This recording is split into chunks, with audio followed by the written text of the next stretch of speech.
Some see a wrestling match. We see a 6-minute lesson in grit.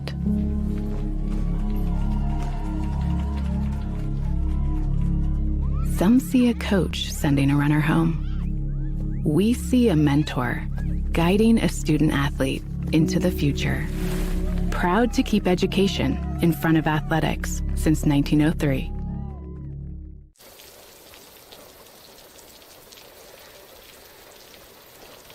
What?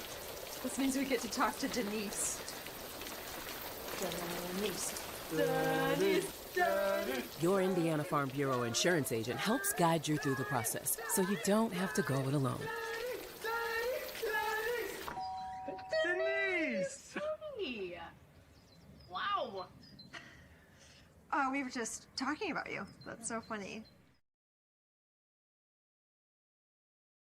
Ace is the only hardware retailer that carries Benjamin Moore paint at over 3,800 stores. With Benjamin Moore's premium quality, huge selection of colors, plus Ace's award-winning service, you can be confident you're getting the best. Then buy in store or online for curbside pickup or free delivery. When you want the best, Benjamin Moore paint from Ace. Around the block, what you need in stock, with people who know their paint. Your local Ace has everything you need. And since we're right around the block, we'll deliver your paint for free. Ace is the place with the helpful hardware, folks.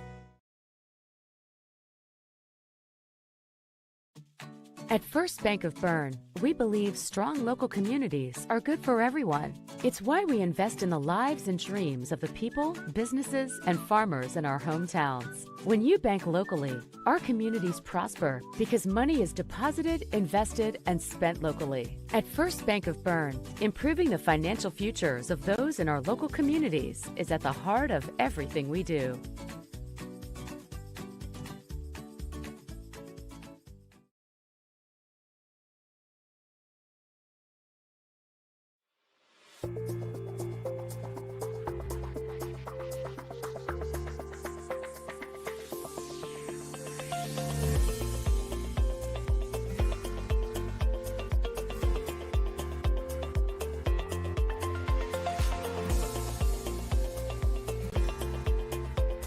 Bluffton Harrison MSD, Schools of Excellence, Schools of Choice. Every moment matters.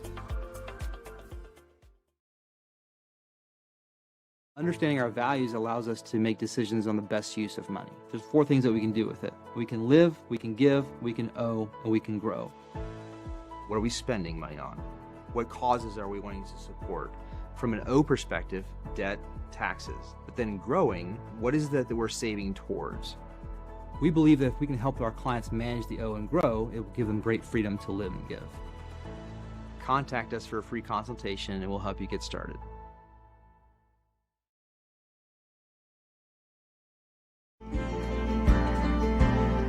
Sharing happiness, displaying confidence, and promoting health. Your smile does a lot for you. And at Riverstone Dental, we make smiles happen. Across 2 locations at Riverstone Dental, our compassionate dentists and caring staff provides unparalleled care to patients of all ages. Using the latest technology and procedures, we offer an extensive list of general dentistry services. Whether you're stopping in for your routine cleaning and checkup, or you need restorative care, including implants, crowns, bridges, and more, we'll provide quick, comfortable care. Additionally, we perform orthodontic procedures as well. With traditional metal braces or the convenient Invisalign system, we can help you perfect your beautiful smile. Riverstone Dental. We make smiles happen.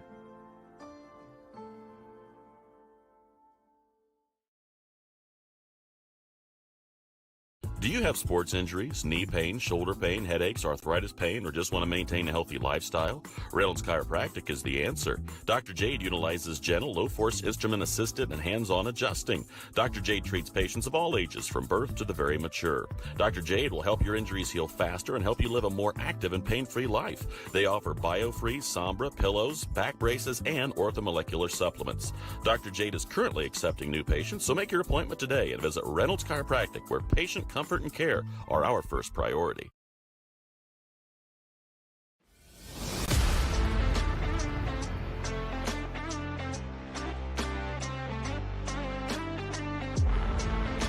Here at Berne Ready Mix, building strong communities is not just something we say. It's something we do. We are proud to be a part of the residential, commercial, industrial, and municipal projects in the communities we serve. Contact us to discuss your next project.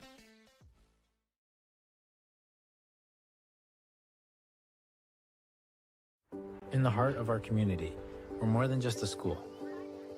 Our dedicated staff ignites curiosity, critical thinking, collaboration, and creativity. With a range of programs, we nurture talents and build leaders. Our students excel driven by passion and support. Every success is a testament to hard work. Adams Central, where dedicated staff and student success go hand in hand. Good evening, ladies and gentlemen. Welcome to Bluffton High School here on Witness Media for tonight's ACAC basketball matchup featuring the visiting Jay County Patriots and the home team, the Bluffton Tigers. I'm Michael Vanderkolk. I'm going to be joined tonight once again by Kevin Mosier. Kevin, it's been a long time. Feels like it.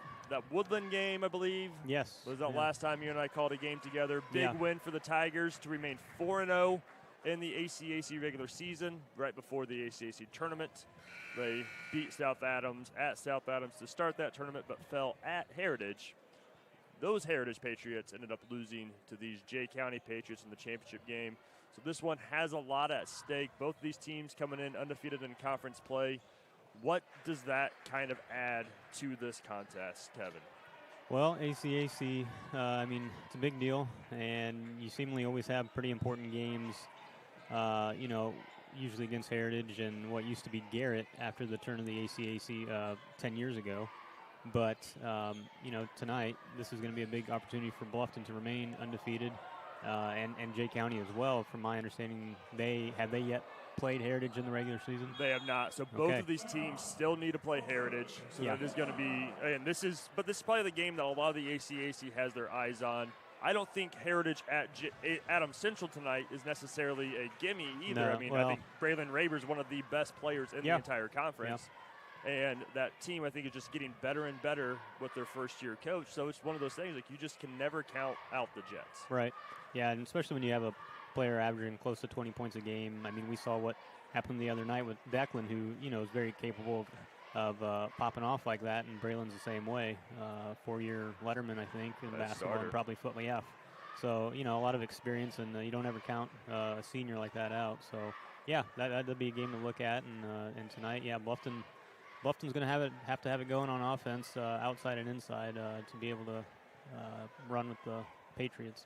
Yeah, and you're saying that outside, inside. Obviously, that inside presence is the big thing for the Tigers. I think I've kind of been thinking of the Bash brothers and the Splash brothers for the Tigers. You got the guys inside, you got the Greasers inside, who's going to just knock around the defenders, just bash into them. But on this end for Jay County tonight, they've got 6'7" Graydon Swoveland. Yeah. And I believe 6'9" Cole Forthofer inside. And then you bring in, I believe, then Cade Sommers got some action. He's kind of that third post guy who come in if there's any foul trouble. He's bringing in 6'5" and a lot more strength as well. So it's this. Declan and Gavin are going to have their work cut out for them tonight. Yeah, and that's been something Bluffton has had, you know, been their bread and butter is the down-low game. And tonight would be a really big pivotal opportunity for Bluffton to show what they can do outside, but also to even be competitive, because if they don't have it going inside, that's, you know, really what gets them to wins. But are we going to stay here with them? Or? Yeah. Okay. So, yeah, no, Bluffton, I mean, they're going to have to be firing on all cylinders on their offensive game, and obviously be smart defensively. They're going to be outsized, and, you know, that's something where, you know, a guy like Max White, he is somebody that has been kind of a sneaky down-low player, poke a couple balls here and there. Well, tonight you're really going to have to be in position against some of the trees that Jay County has to be able to get those 50-50 balls. Yeah, I think trying to get as many offensive rebounds as you can, but it's got to be pivotal on the defensive end to box out. Yes. You can't give them an inch because they have 5 or 7 on you. So you got to make sure that you get your body into them, block out, and not give them second chance opportunities. We got a cut opportunity here as Gibby Greaser gets the last second three, 35-35, just off. So we will have overtime in this JV contest. So we wanted to bring this a little bit to you. So we'll kind of stay here in this moment as the JV squads getting ready for that extra quarter. The freshman C-team game also was a close one. I don't remember what the final score was necessarily, but I know Jay County came away with a narrow victory over the Tigers. A back-and-forth game there. So it's got these makings of an exciting night. And I don't know if, I just feel like throughout playing, throughout watching, throughout supporting and calling these games, it seems like a lot of times those C-team and JV games can be a big gauge as to what type of fight the varsity game will it almost like it's what do you call it, the dramatic effect of, the rise and rise to the eventual, the big-time game, the varsity game. And that's what we've seen here throughout the season. Yeah, and I think especially in these JV contests, as the varsity fans start rolling in, and they still want their team to win, right? Like the Bluffton fans still want Bluffton to win. The Jay County fans still want. So they're going to get into this, and these are games that matter. I know we've said it before. We'll say it again too. You can't simulate these overtime situations. You cannot simulate a last-second shot with the actual pressure that you can in these types of contests. Yeah, it's one thing to do it in practice, but, there's a lot that gets factored into it. Obviously, game time, position, but, you got fans here, too, and, in practice, it's like, 3, 2, 1, go shoot it. But, like you say, this is invaluable experience and opportunity for both teams. So Andy Bumgarner does lose the mismatch tip to Nicholas Snow here on this Christian Care Retirement Community pregame show. Christian Care Retirement Community is a nonprofit organization dedicated to enriching senior living with Christian values and compassionate quality care. We provide a wide assortment of comfortable living options for various needs with 3 levels of care. Call 260-565-3000 to see how we can enrich your or your loved one's life. We're going to take a quick break. We'll be back if this one is going to have a close resolution here in this JV contest. We're going to take a quick break, thank a few more of our sponsors, and be here on Witness Media. Do you need repairs done on your farm equipment or grain handling equipment? Maybe you need steps or a railing made, livestock gates, or your wife's favorite chair. Ironclad Metalworks is who you need. We specialize in agribusiness welding and fabricating. We have the skills you need to get the job done correctly, from existing equipment repairs to new fabrications. No project is too big or too small, we can do it all. Do you have an idea but can't seem to bring it to life? Stop by and let us help you make your ideas a reality. Come see us at 620 Berne Street in Berne or call 260-525-0471. Mitchell Enterprises Corporation is a trucking and feed sales company located in Bluffton, Indiana. Owner Luke Bright is a lifetime resident of Adams County and proudly sells a variety of show feeds and supplements. Sunglow and Linder show feeds are the most popular among other supplements and livestock care that they stock daily. Mitchell Enterprises would be happy to help with any of your feed needs and are always looking to hire CDL drivers in the area. Contact Luke and his team at 260-353-1050 or check them out at mitchellenterprises.com. At Mosier Motors, we got you covered. From plug-in hybrids to full electric vehicles. From small trucks to the F-150 all the way up to Super Duties, Mosier Motors has got you covered. From small SUVs to mid-size SUVs up to large SUVs, Mosier Motors has you covered. And be sure to come in and check out our lineup of Lincolns. Heavy-duty mechanics trucks with welders, air compressors, and cranes. Dump trucks in every size. You need to move a couple thousand gallons of water? We got the truck. Full commercial shop for your heavy truck service needs. When you think about it, Mosier Ford has a vehicle for almost every single application.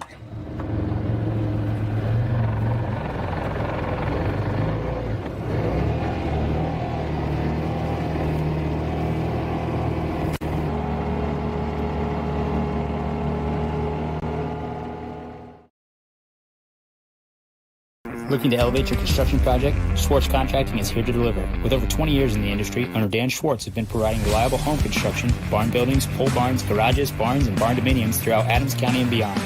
When it comes to building your dream home or an impressive new barn, Dan Schwartz and his team are the ultimate champions. When you choose SCI, you're getting a team that brings expertise and commitment to take down every project. They're all about getting the job done right. Are you ready to tackle your next project? Contact Dan Schwartz at 260-525-0266, Schwartz Contracting, where solid construction is always the winning move. Welcome back, ladies and gentlemen, to Witness Media here on this Christian Care Retirement Community pregame show. Jay County did hit a triple earlier as they took a 38-35 lead, under a minute to go. Tigers looking to claw away with this one. Got quite the guard-heavy junior varsity squad for the Tigers. I mean, I don't think any one of them is over 5'9" on this court. But, and then like you look at the varsity, it's a lot more forwards. Yeah. No real big. You got Marshall Gerber, and you got a bunch of guys who are like 3s or 4s naturally playing together. So it's like, it's this weird like imbalance of the JV and varsity. Nice rebound though by Bennett Stoller. He said, I don't need to be 6 foot to get these boards.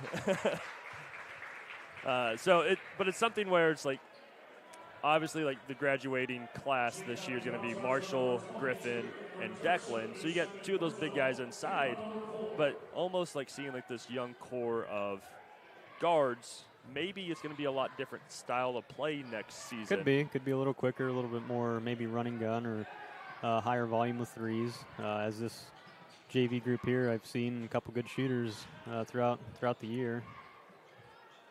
They're going to need one here soon. We'll just skip past to Gibson Greaser. He's going to knock it down for 3. We may have double OT in this JV contest as Jay County's going to take a timeout. I mean, again, we're just at that moment right there. Like, Gibson's one of those players. We've talked about him throughout this season of the varsity broadcast. Is he going to get these opportunities to prove himself?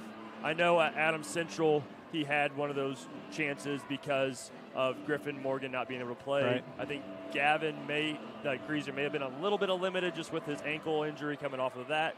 So Gibby was kind of that one to get called up on. I know he hit a buzzer beater at the end of the second quarter, had another bucket in the fourth to kind of, again, just be like, hey, coach, like, you give me a chance, I will at least step up and deliver. And you can tell just with his body language as he's been even playing this game. He's varsity ready. He's hungry, very hungry. You know, and there might be things he needs to work on here and there, but you can tell he wants to be up there, especially with his brothers being up there. Yeah. So that's like, man, you know, be cool. But you know, when you have the talent and other players that are upperclassmen too, it's tough to jockey for playing time sometimes. Yeah, and I think just one of those things is just trying to stay cool, calm, and collected when you do get those opportunities. Like, you can't go out there and just start chucking up threes, right? Because you're not necessarily, that's not your role, right? Yeah, and being in the position he's in, that is huge. Kind of understanding what your role is, because you know, you think, oh, I can do this and that. Well, you might be called to just do one of those things, not everything. It is a different vibe going from the JV to the varsity, and I know that's always one of the tougher things for these young players to kind of adjust to. But if you can find that role and thrive in that role, I know that's something Tara Kokenauer says often. Just really says a lot about you as a teammate and as an athlete. So Jay County's going to get it inside, and he's going to get called for out of bounds. I think you got him on foul. you got him on the body. Yeah, so I mean, I would honestly say good foul because again, the Tigers just absolutely outsized in this JV contest, and you can't just give the open shot to number 33. Yeah, biggest thing here is just protect the basket and don't give him a wide open jump shot, but definitely don't give him a close layup. So 0.9 seconds, they're going to have to probably tip this in, and it's going to get tipped, and it's going to have a second overtime here in the Tiger Den. It's going to be a little bit of a longer pregame show, but hey, we love this exciting basketball action here at Bluffton. Yeah. We'll take a quick break. We'll take a quick break. Be back for a little bit more of this double overtime action of this junior varsity squad here on Witness Media. I'm Phyllis Rice, and I've lived here just 1 year. I fell and broke my hip, and so walking is the best thing for me. And this is a wonderful place to walk. Here at Adams Woodcrest, we offer assisted living with your independence in mind. We welcome your small furry friends. Come enjoy an outdoor stroll on our lovely grounds or participate in numerous activities with friends and residents. Adams Woodcrest is extraordinary living where everyone is family. Are you sick of working 12-hour shifts and weekends at your current job? Come join our team at Smith Brothers Berne, where we pride ourselves in providing our employees with a family atmosphere, a Monday through Friday work week, and a clean and air-conditioned work environment. Our employees are not required to wear uniforms and can listen to music while they work. Starting wages are $16 to $21 an hour at the end of their first year, with yearly bonus incentives and a competitive benefits package. Apply online at smithbrothersfurniture.com or in person at 356 Monroe Street in Berne.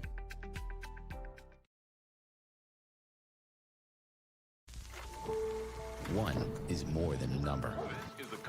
It's pride in our history and the promise of what's to come. One farmer, one seed, one season. One changes everything. In 1926, Henry A. Wallace and the founders of Pioneer revolutionized farming, and we've been innovating ever since. 100 starts with one. Our 100th season starts with you.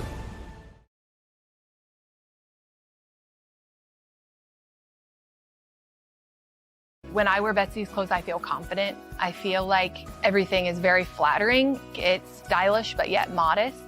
Her actual brand, those are my favorite clothes. Betsy stands out because her prices stay consistent.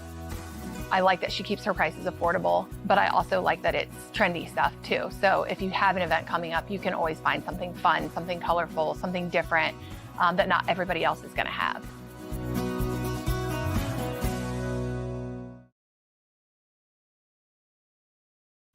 At Decatur Dental Services, all of our offices provide complete dental care, including crowns, bridges, and dentures, teeth whitening, orthodontics and Invisalign, restorations, preventative care, cosmetics, and sports mouth guards.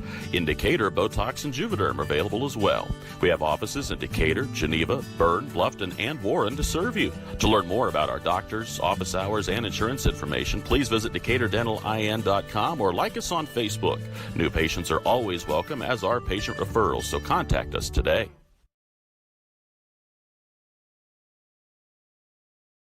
At Freedom Chevrolet, it's more than cars and trucks. It's people.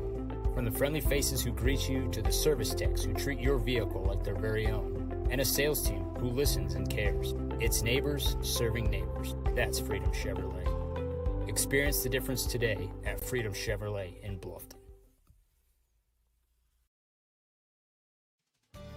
Here at RK Financial, we're proud to serve the families and businesses that make our communities strong. We know the value of hard work, and we know how important it is to protect what you've built and what matters most. Whether it's retirement planning, investment guidance, or reviewing your insurance needs, our local team is here to provide personal, practical advice you can count on. RK Financial. Give us a call today. When you walk through our doors, you'll find smiling faces, exceptional service, and a sense of family. With trusted financial solutions tailored to you. Discover the difference today. Financial Partners Federal Credit Union. Member NCUA. So you think you found the right guy on social media? It could be that person isn't who you thought they were. If you don't give out your personal information, you won't be a victim of fraud. A message brought to you by Financial Partners Federal Credit Union. Member NCUA. You're not just a homeowner, you're also a double-pane window that apparently weighs 800 pounds owner, an inconveniently located electrical outlet owner, and a kitchen floor made for triple axles owner. Fortunately, you're also an American Standard owner, which means you've got heating and cooling built and tested to keep going, no matter what happens. American Standard Heating and Air Conditioning, built to a higher standard. Or American Standard dealer, Don Myers, Plumbing, Heating, and Cooling. Welcome back, ladies and gentlemen, to Witness Media here on the Christian Care Retirement Community pregame show. And JV doubled overtime. Reed Abbott just hit a big three to give the Tigers a 41-40 lead, as there's a minute 42 to play. That foul by Rafe Gerber is going to send the Patriots to the line, trying to tie this one up or take the lead. It's going to be number 22, Henry Dirksen, at the line. Yeah, there's another cousin or brother. Man, yeah, man, Kevin. Yeah, those older Dirksen cousins or brother. I'm not sure if they are, but they were really darn good ball players. About 9-10 years ago, I'm sure some probably still were playing 2020s. I don't know how many of them there are, but they're all good. Yeah, Kevin and I talking during the break there, just kind of about those tough Jay County squads that Coach Teagle had under his tutelage in Portland there all those years ago. But he spent 17 years as the head coach for the Patriots, state runner-up in 2006, and you know who the Trester Sportsman Award winner was that year for the Patriots? I have no idea. Is the Patriots head coach now, Tyler Rigby. Wow. So those two are quite closely connected. You know there's going to be a lot of respect between those two, and it's going to be something where I'm sure, like, it's that mentor versus mentee. Yeah, and it's and not some just similarities possibly in, style of play. Yeah, and it's not even just that one mentee. Talking to Coach Teagle earlier today, he's saying, like, the entire, like, it seems like half of the coaching staff, or the entire coaching staff, played for him at Jay County. So, again, it's going to be one of those things where you know that they're going to take a lot of pride in this game. One, ACAC title could be decided. Yeah. There's a lot at stake. Big factor. But then it's also like, hey, like, I want to take on Coach. I want to make Coach proud, or I want to just kind of prove that, hey, like, I'm here, and it's going to be my time to kind of. Yeah, that was kind of the, Coach Hawkins when he was at Norwell. That was one that Coach Lysing had coached at Belmont years ago, and that it was kind of not maybe as strong as the vibes are here, because to say you coach everybody on the coaching staff, that might make you feel pretty old, but that is also very impressive. Yeah, but a lot of these names, as we look through the Jay County roster, and I only played against Jay County my senior year, but even for me, especially as I've been calling a lot of these games these past several years now as they're in the conference, it's just similar last name, and it's just a pride in the program, boys and girls, that just continues to provide some success. Yeah. When you can just, what the expectation is as the Tigers force a turnover and Reed. I mean, look at that. Just what I was saying, like, the crowd's going to get to the student section is as hyped as ever, and it's for the JV contest. Tigers up 43-41. Oh, boy, I thought that was one they were going to get back. Yeah, Patriots just doing the right thing, trying to feed Snow, a 6'4" sophomore. Got a lot of strength on his body as well, and it's just the Tigers guards just guards all around the place. Just can't really contain him, as he's going to try to knot this thing up with under 30 seconds now. First one's going to bounce around and out, and Coach Royce for the Tigers is going to take a timeout. I mean, you got to love it, right? Oh, yeah. Yeah, Bluffton was behind the 8 ball towards the end of that fourth quarter, and they're able to knot it up on a triple. Now they're in good position to come away with this one. Yeah, this one definitely, it could go 3. We don't really know. I mean, it's always one of those things where we start this thing and it's like, all right, let's get a little bit of JV coverage. It's like, man, we're bringing you an entire game here tonight. A lot of free action tonight. But for this varsity one, we've talked about it a little bit. I know when I was at the championship game, just the size and athleticism of this Jay County squad can just be overwhelming for a team, and it seemed to be the case for the Heritage Patriots. It was something where it was just like we've seen Heritage these past couple years, especially just the athleticism with Monte Castle, right? Especially the Washington and the Brown kid. Yep. Yeah, Torian Brown, and it's just they've got so much explosiveness. And then you bring in Galentine, who's just a sophomore on the rise, who just had an absolute crazy, incredible game. He reminds you a little bit of that Noah Redmond, but almost amplified, just because it seemed like, man, this guy's an offensive juggernaut, whereas Redmond would do a little bit of everything on both sides. Yeah, whereas the Jay County Patriots was able to minimize that athleticism, a big part because they're just so long across the board. They typically are in like a zone defense a lot of times, and it just kind of fills the court up, and it just makes it so impossible to get the ball anywhere, and you keep 6'9" Forthofer in the paint. That's going to give headaches to Bluffton tonight if they're not able to, obviously take care of that, but also I think a big part of it is drive and kick. I mean, one way you can get any defense with that kind of size out is get him out of position. There's a big free throw there by Rafe Gerber. It puts the Tigers up by 3, 28.6 seconds to go. It's been about the longest 29 seconds in basketball history here, as the Patriots are going to have an opportunity to knot this thing up. As Tigers, though, forced a turnover. Andy Bumgarner, I believe, got his hands on it. Bennett Stoller involved in that, too, as Rafe collects the turnover. Going to send Gibby Greaser to the free throw line. And this group of like players though, and we talk about it with the varsity squad, and we talked about it a little bit with JV, those similar names we got Greaser, we've got Gerber, we've got Bumgarner, his brother Sam was a starter a few years ago for the Tigers. Now Lambert as well. There's a freshman Lambert there. Yeah. Vince Lambert is having a really good season on the C team, has had some moments on the JV squad as well, and one of those guys, a sharpshooter. And we saw that time and time again with Nolan and these types of similar situations too. Mm-hmm. Gibson misses both, going to give Jay County another opportunity. They will take a timeout, try to draw something up. And just like for the players too, these opportunities for the coaches, right? I mean, not every single game you get a chance to really draw up a play and be like, hey, let's put this in, let's apply this. And to then actually being able to, as a player, to get that play in your mind and at least let it sit there for a minute. I mean, right? it's just experience. I mean, ultimately at the end of the year, for the JV squads, there's no end of the year tournament. There is some mid-season stuff, but there's no sectional or anything like that. So it's really to prepare you for the next level. And, obviously there's a lot of time from the end of the year to next season's basketball year. But, that experience, you almost, the next time you're presented with it on the varsity level, you'd almost be able to relish it instead of be like, oh my gosh, this is different. No, you're some of the same or similar teammates. Opportunities like this are great for both squads. Yeah, every player on the JV roster for Jay County is a freshman or sophomore. All the players on the court for Bluffton right now are sophomores.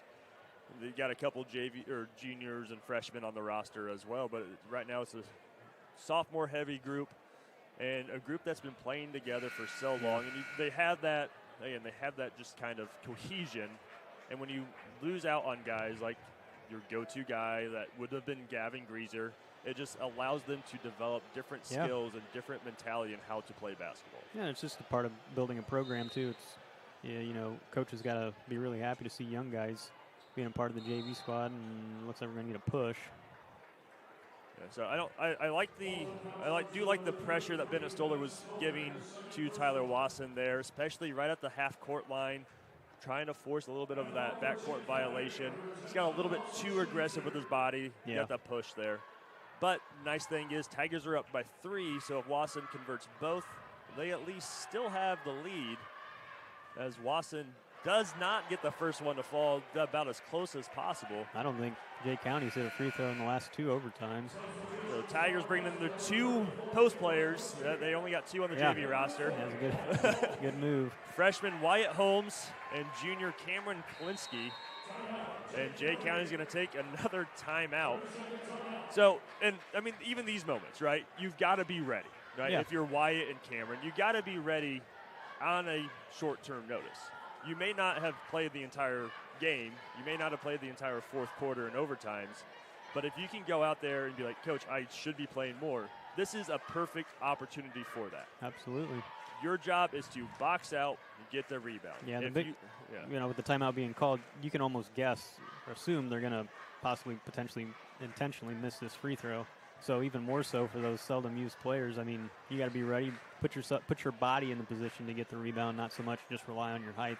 I mean, that might get you by in middle school, but at the JV level, you got to be there. Yeah. Well, and too, if they do miss and Tigers get that rebound, fouling Wyatt, fouling Cameron, in a way, those guys are going to be the cold ones. Those guys may not have the same touch at the free throw line. Right. So they got to be able to step up and deliver in that situation too. Yeah. So we'll see what the plan of attack is here for Wasson and the Patriots. You got Snow on the near side. He's got Wyatt Holmes on him. And on the other side, I believe that is Brody Collins, I believe.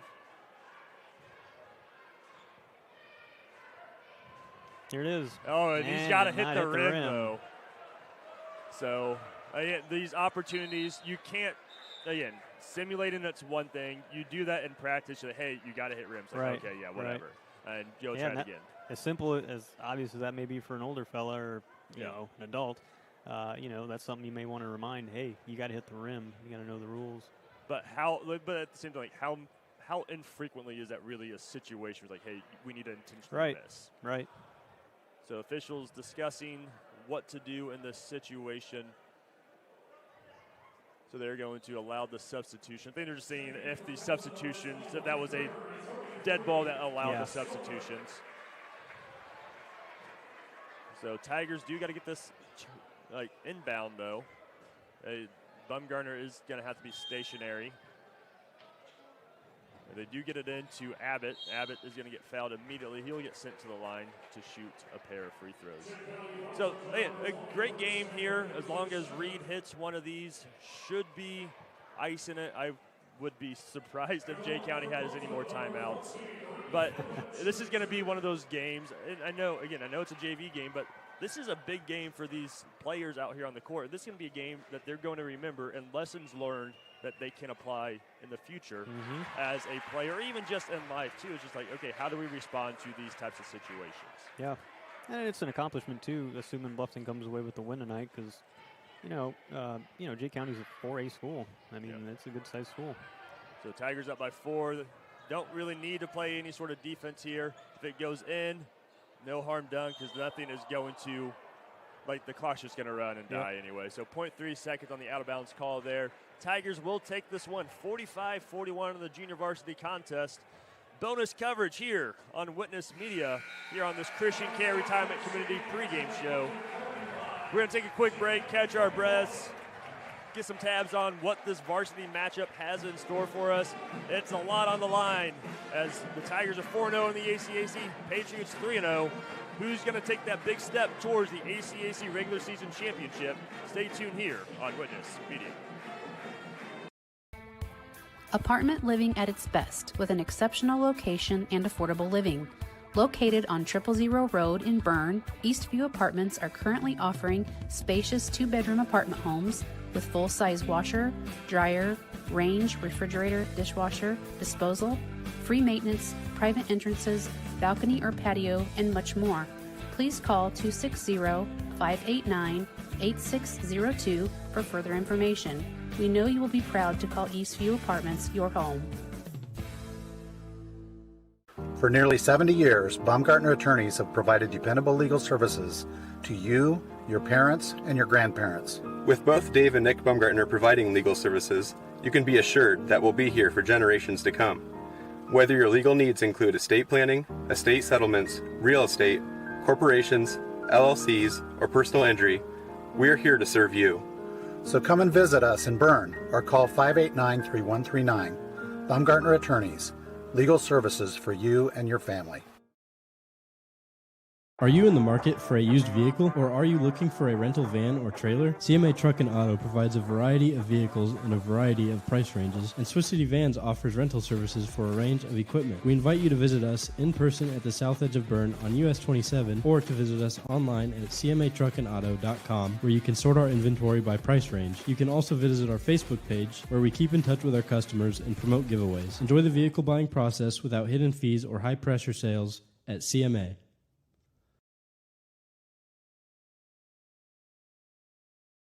If you're looking for new flooring, K&N Carpet has been locally owned and family operated for over 50 years. Owners Mike and Ella Clifton, along with their amazing staff, take great pride in serving you.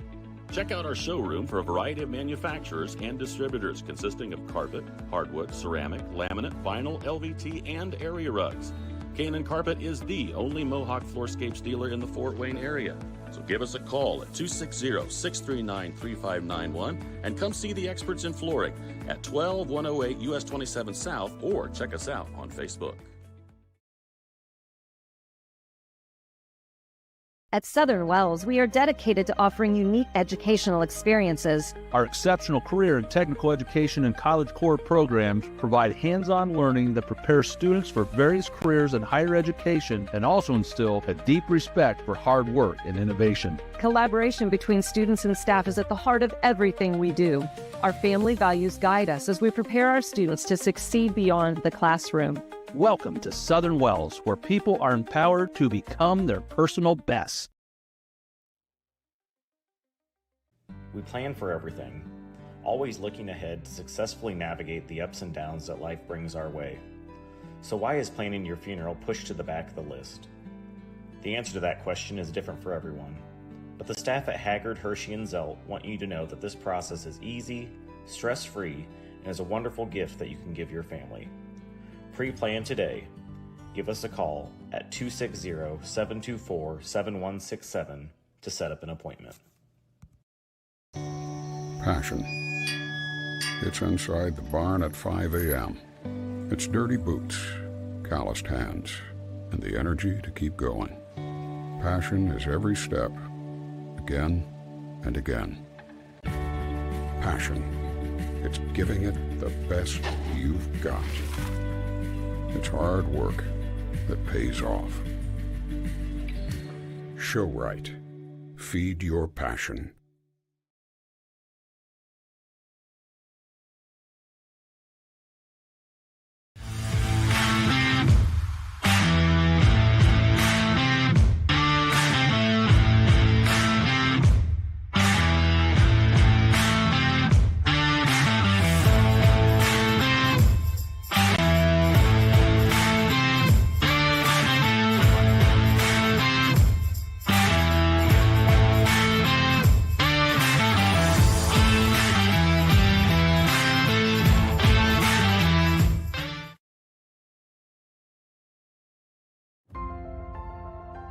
Innovative instruction, award-winning programs, exceptional curriculum. At South Adams, we believe in the power of community. Here, we support each other, celebrate together, and treasure what truly matters most: family. We are Starfires. We are Best One. The best tires, the best customer service. Since 1948, Best One has been delivering quality and dependable tires and full-service automotive care to our customers. Best One, selling tires, serving people. We are Best One. Visit our store or bestoneofmonroe.com to shop tires, request an appointment, and more. See these? See us at Best One of Monroe, selling tires, serving people. At Belmont, your career starts in the classroom. With 16 career and technical education programs, we are the home of the biggest collection in Adams and Wells County. From arts to trade to business. We are Belmont. Good at learning, good at life.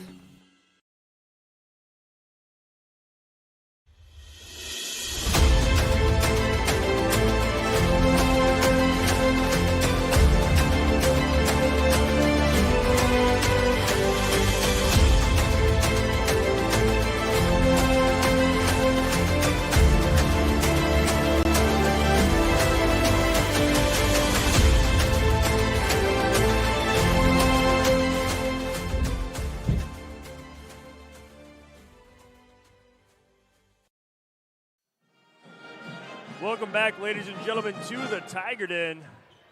I don't know about you, Kevin, but I think I'm I'm ready to go for the game. I think that JV game just that filled all my needs for a broadcast tonight. Tigers coming over with a 45-41 double overtime victory over the Jay County Patriots. Just an exciting turn of events there as multiple players for the Tigers hitting big shots. Same thing for Jay County. I just don't know all their different names off the top of my head. But it was just so cool to see those sophomores step up in different roles, getting stops defensively, getting rebounds, hitting those big shots, and just coming together for that big-time victory. Yeah, because, that's their time to shine. He's on the JV. They might, can't count Gibson Greaser to not have a maybe moment like that on the varsity, but I think Bluffton would have to be very short-handed and maybe have a couple suspensions for that to even come to fruition. But, you just love to see it because especially when they're so young, it's one thing, being a freshman, sophomore, be able to do that. You get to almost brag a little bit about it, like, the next few days at school or whatnot. But it's exciting. It's a confidence booster, and if anything, it just seasons you for what's to come next for each and every single individual part of that. Well, I think Greaser hitting a buzzer beater 3 against Jay County, not quite the buzzer beater for Gibby, but Greaser hitting a 3 to give the Tigers the victory over the Patriots is probably a little bit of a sore subject for the Jay County squad. That was last year, correct? Because last year that's right. in Portland, that's right. Declan, who really didn't have much of an outside game last year, hit that buzzer beater 3 for the big time, like probably the biggest win for the Tigers last season. Yeah, definitely. And I mean, obviously a little bit of a different looking squad, same style of play, but you know that's something that should be still fresh in most of those players that were a part of that's minds. But you know they come back stronger, bigger, I'd assume. Yeah. It seems like they always keep growing. But yeah, that's something that they're going to want to take advantage or put to rest here early. You know, and they're just coming off of a ACAC tourney championship, so you know they're not looking at Bluffton like, yeah, you know, we're biting our nails or anything. They're going to come out and play their game, and then at the end of the quarter see where we're laying. And ACAC tournament champions is always a great accomplishment, but it doesn't necessarily guarantee that's right. that regular season championship. That's I know right. you were part of a tournament championship team that failed to win the regular season, correct? Well, we won the tournament, and then we tied outright with Leo. But that was, you know, ironically, we lost to Jay County early that year. Okay. And so we were always kind of playing behind, so to say, in the ACAC regular season. But, you know, beat some good, well, Leo. I mean, Leo was a heck of a team that year. And that game came right down to the last possession. Jackson Lambert, if he's not here, but yeah, it is a fantastic game, and we're thankful to have come out with the victory and share a piece of the regular season that year. So it's one of those things. They don't do the sharing of the regular season That's anymore, right. so it is all outright. Now, I don't know what the situation would be, just to say hypothetically, Tigers beat the Jay County tonight, lose to Heritage, and then Heritage loses to Jay County. I don't know what that three-way tiebreaker scenario looks like. I'm sure all three of those schools would be like, we don't really care about the tiebreaker. We just want to go 6-0 in the conference and not have anybody worry about that math and everything. So coming into this contest, though, the Patriots are coming in with head coach Tyler Rigby, who's 11-2 in his first year with the Patriots as head coach. And he was coached by Craig Teagle in his time as a Patriot. Teagle's in his third year with Bluffton, 35-24 record, 3 straight years of double-digit wins for Bluffton. He's 478, 291 in his 34th year overall. Half of that time was spent for the Jay County Patriots. So we see, again, similarities of that mentor-mentee matchup. Talked about it a little bit during the JV excitement. And it's going to be something like this. Coach Rigby, is going to have a few tricks up his sleeve, or is he going to be like, hey, like these are the things I learned from Coach Teagle. These are things I learned when coaching at, I believe it was IU in Richmond, the IU school in Richmond, I believe is where he's at. IU East, I believe. Yeah. And as an assistant coach. So, like, he's got that experience. He's got high-level coaching experience with basketball, that knowledge, and it's just going to be a fun matchup to kind of see where this one's going to go. And really, you know, obviously, Jay County's the king on the as far as the ACAC goes as of right now, but this might be a game that comes down to who's going to outcoach who. I mean, both teams have great players that have stepped up throughout the season and provided some great big-time games, and I'm assuming Jay County's got maybe what we call an X-factor player that would make the difference. You know, Bluffton's being Maddox White, the freshman, who might get you 20, might get you 3, but in some way he's going to contribute and really be that determining factor to sway the score, sway the game one way or another. And from my view of them at the championship game and that victory over Heritage, the two guys who really stood out to me in that contest were definitely Fort Hoffer and Swoveland. I mean, I think Graydon Swoveland, he was the player of the game on Witness Media for that contest because he was so efficient inside, offensively and defensively. But it was Jaden Comer. See the tournament MVP? He won the Hilliard Gates MVP for the tournament. And it was for me, in the championship game, it would seem like a very quiet leadership presence. I don't know necessarily what he did against Southern Wells or Adams Central necessarily, or not, who was the other one? Woodland necessarily, but I know, like, I'm sure that played a big factor into it. Just the leadership on the court from a guard. Again, when I see Comer, just that tenacity, I'm sure there's some relation to Coach Yeah. Comer of the girls Well, program. And I listened to that game, I think maybe the fourth quarter of it on the radio, and they were talking about the Comer kid saying, well, he's had a pretty quiet night, but he's been very effective with just facilitating the ball and being a presence, and then ended, I think, he averaged maybe, I think they said 15 points. He had maybe 5-6 points at the time, ended up with about 13, 14 just from being able to knock down free throws and be reliable at the free throw line. As that game really wasn't that close down the stretch, but Jay County didn't need to make the free throws to be able to keep that lead safe. So, yeah, a lot of great players on both squads, but Jay County's got a pretty good squad, got good size, and they're definitely probably going to be the favorites. I'm not sure what the Herald is saying, but they're probably the favorites for tonight's matchup. Yeah, John Harrell's prediction, and our intern Jonah Geisel doing a nice job building some notes for us. John Harrell's prediction is Jay County 55, Bluffton 46. Okay. So a lot of time he's very well on the nose. Sometimes, like that Fort Wayne Hawks game last weekend, a team can just be playing well and just be knocking down their shots, and you just never really know what that night's going to be. Around the ACAC tonight, Adams Central is at Heritage. That's going to be another one of those big games to watch. Again, Heritage at the top alongside Bluffton and Jay County. Jay and Heritage are 3-0. Bluffton's 4-0 in the conference standings.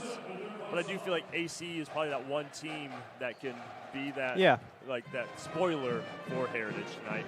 And then Southern Wells at South Adams in the Star Dome. So those matchups also ones to keep an eye on as we get rolling here in the Tiger Den. As we do kind of get ready to wrap up here on this Christian Care Retirement Community pregame show, we're going to bring you the starters for tonight. We're going to start with the starting lineup for the Jay County Patriots, and they're led by head coach Tyler Rigby. I did state this earlier. My brother Robert pointed out as well. Again, important to note, Tyler Rigby was the Tresser Award, Mental Attitude Award winner in that 2006 state runner-up team. So, when I see that, that's an award that I know is very highly sought after for a lot of players. And to be able to win that award says a lot about the character of the player more than just the ability. Mm-hmm. And if he's leading a basketball program, you got to think that he's instilling that same type of mentality. Exactly. Yep. And just from what I saw from this Jay County squad at Berne a couple weeks ago, they play with so much composure and so much pride on the court that it is a team that you're almost going to have to be perfect to take down. That's right. So the starting lineup, though, for the Patriots is going to be a 5'11" guard, junior, number 3, Gabe Overton. At guard, a 6'3" junior, number 4, Jaden Comer. At center, a 6'9" senior, number 25, Cole Forthofer. At forward, a 6'2" senior, number 30, Aiden Phillips. And at forward, a 6'7" senior, number 35, Graydon Swovlin. And now the starting lineup for the Bluffton Tigers, led by Coach Craig Teagle. At guard, a 5'8" senior, number 3, Marshall Gerber. At guard, a 6'1" junior, number 20, Maxwell White. At forward, a 6'2" sophomore forward, number 23, Gavin Greaser. At forward, a 6'2" senior, number 30, Declan Greaser. And at guard, a 6'2" freshman, number 32, Maddox White. A look at Declan Greaser and Gavin Greaser especially. Their presence is felt so much inside. They can use their strength to kind of bully around people. But I don't think they've necessarily gone up against a duo quite like Swovlin and Forthofer. No. Declan may be comparable to, he may be able to compare what he's going to go up against tonight to what Woodland had last year, and really Adams, because Yoder didn't play down low a whole lot. He may have guarded him some, but those are two different styled players, and this is what I call a farm team. Now, I don't know if any of these kids, besides the Dirksons that come from a family farm, but they're going to be tough. They're not going to let you just jockey for position. They're going to try to beat you there and then make you earn even your position, let alone an opportunity to score. So, it'll be interesting to see how the Greaser brothers adjust tonight. Yeah, we got quite the matchup here for you guys. Again, who's going to take that big step towards the ACAC regular season championship? That big step's going to be taken here tonight, whether it's the Patriots or the Tigers. But that's pretty much going to do it for us here on this Christian Care Retirement Community pregame show. Christian Care Retirement Community is a nonprofit organization dedicated to enriching senior living with Christian values and compassionate quality care. We provide a wide assortment of comfortable living options for various needs with 3 levels of care. Call 260-565-3000 to see how we can enrich your or your loved one's life. When we come back, we'll be ready for the Sprunger and Sprunger first quarter, all on Witness Media.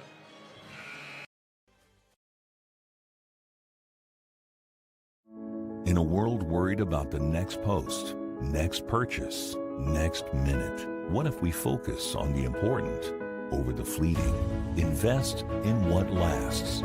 With Everence, grow a fresh outlook to your financial future with financial services rooted in enduring values, faith and purpose, community and love, sharing and giving. Join Everence and make an impact.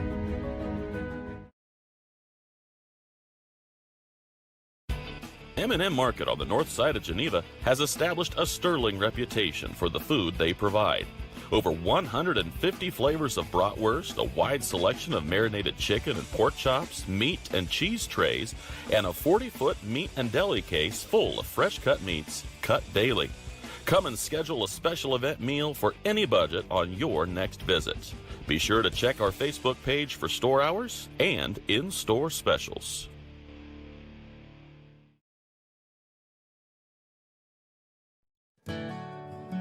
Ms. Lehman Realtors and Auctioneers have been serving this great community since 1960. We are here to help you through all stages of life. From commercial properties to auctions to farmland and equipment and owning your first home. We have the expertise and experience you can count on. Visit us in person or online at mslehman.com. Are you looking for a place where Christian values meets compassionate care? Christian Care Retirement Community has an independent living, assisted living, specialized memory care, and their new short-term rehabilitation program designed for the best in recovery. The mission of Christian Care is enriching senior living with Christian values and compassionate service, rooted in faith, guided by love, and dedicated to respect and stewardship. Join them in the experience to support community where Christian values shine through. Christian Care Retirement Community, where faith and care come together. You finally found the perfect car in Racing Blue. You even got them to throw in the LED fog lights for free. Auto Owners insures your car because some people never learn to parallel park. That's simple human sense. Call Toby, Kyle, Barb, or Mark for your insurance needs today. Keep going, more. At FM Investment Services, we continue to serve and advise our clients with dedication and experience, and our team includes 2 registered investment professionals.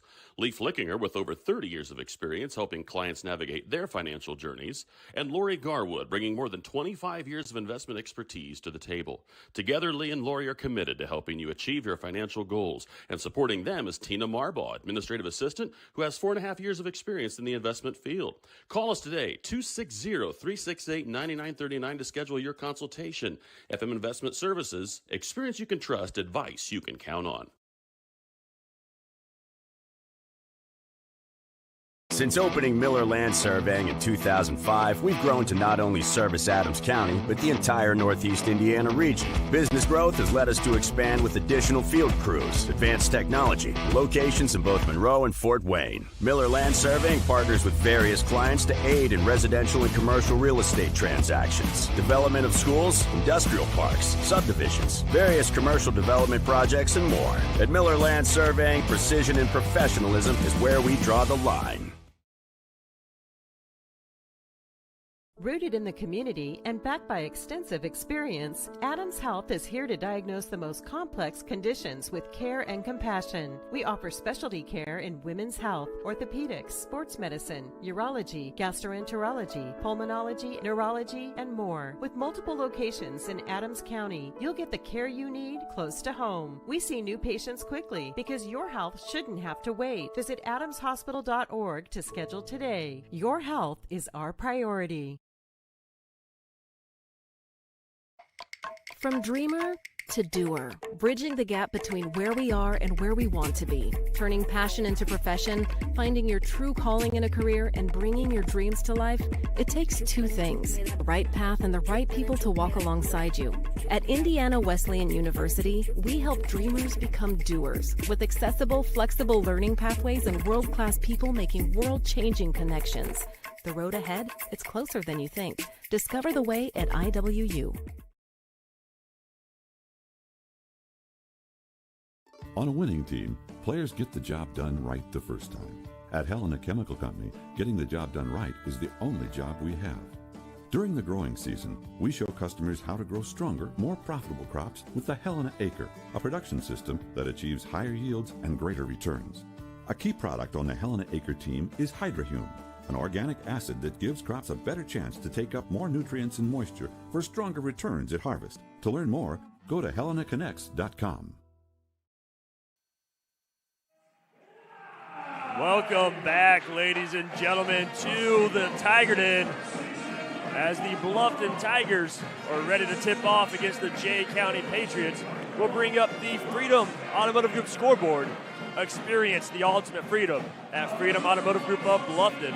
Our dedicated team is committed to going above and beyond to ensure you feel at ease in our showroom with our hassle-free financing options customized to meet your unique financial situation. Patriots, Tigers, who's going to take that big-time step toward the ACAC regular season championship? We're about to find out. As Gavin Greaser's going up against Swoveland, and Swoveland wins that. Oh, that was for offer.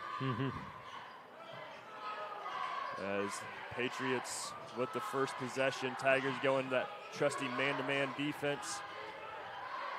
As they're whipping it around. There's Foroffer that's Foroffer inside. Hook shot off the glass, no good. Rebound goes to Gavin Greaser. As the Tigers ready to roll here. Seeing if they can be the first to strike. As Gerber takes this one left, nothing there. And Tigers kind of being forced to be extended offensively. Yeah. As the Patriots do come out man-to-man.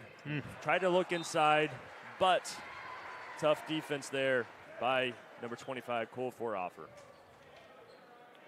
That little wraparound pass from Gerber to Greaser, the tough entry. Yeah. What can Marshall do to make that a little bit easier of an angle?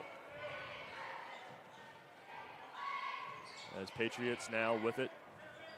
Swoveland takes the jumper. And good from about 16 feet. Brandon Swoveland. I think he's kind of that X factor for this Jay County squad. Just can't do it inside, do a little outside as well.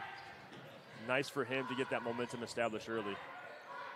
Maddox White getting pressure now by Swoveland. He's going to find Max at the wing, and his three connects. Just as Kevin was saying earlier today, Max really has seemed to be coming around a lot lately in these big moments. He's been pretty aggressive looking for a shot. To add what you said there over Gerber, is that Comer that misses a three? Yep, Comer did. Doesn't help when you're about 5'8", and the average team height for Jay County is over 6 foot. Yeah. Yeah. As Comer's pesky hands knocks that one loose, but staying in possession of the Tigers. And I was reading through the starting lineup, like, man, their shortest guy is about as tall as Bluffton's tallest guy. Yeah. But looking at the fourth Hopper kid, that first play he's looks like he's pretty built from the waist up, but his legs don't seem that built, so that might be something you can maybe dig into him, as Declan's going to line up a three. And he's going to knock it down. The assist goes to Maddox White. Nice court awareness there by the freshman. And nice just, again, willingness to shoot from Declan. He's had quite the impressive senior year. I believe the leading scorer in the ACAC, got 45 points showing at AC. Sure, that put him over the race against Reber. As Swovelin's shot gets into the hands of Greaser. Tigers going to try to extend this 6-2 lead.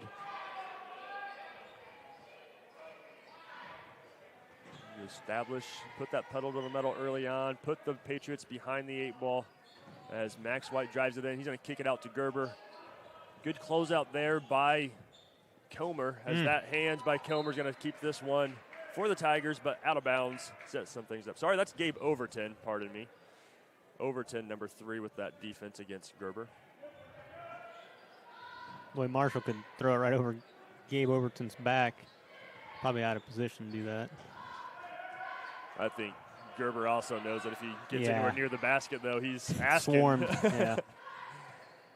I'm sure he'll still drive a time or two because he is aggressive and has the ability to get around those long arms. He's going to take that wing 3 from Maddox White again with the assist to the senior. Tigers 3 threes here tonight with a 9-2 lead. Overton's looking for direction from Coach Rigby. Freshman White on him. Getting it inside to Foroffer, looking up high. He's nice defense there by Maddox. Bluffton doing a great job being aggressive both on the offensive end and defensive end. Max. No, gosh dang it, Mad Max. Yeah, gee whiz. Here we go. Mad Max beating them to the position there.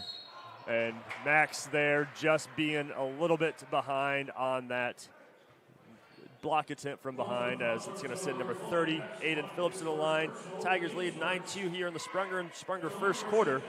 Founded by Corey and Allison Sprunger, from adoption to advanced elder law planning and everything in between. Sprunger and Sprunger is a full-service law firm with offices in Berne, Bluffton, Portland, Waynedale, Angola, and Fort Wayne. It is easy and convenient to visit Sprunger and Sprunger for all your legal needs. As he does knock down both, as does Aiden Phillips.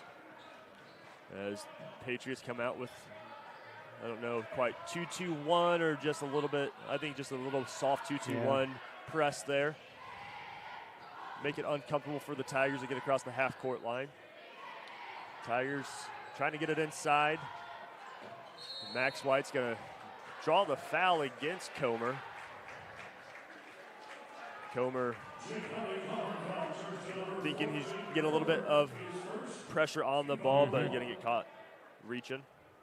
Tigers with that out-of-bounds play. Quick hit to Maddox White inside.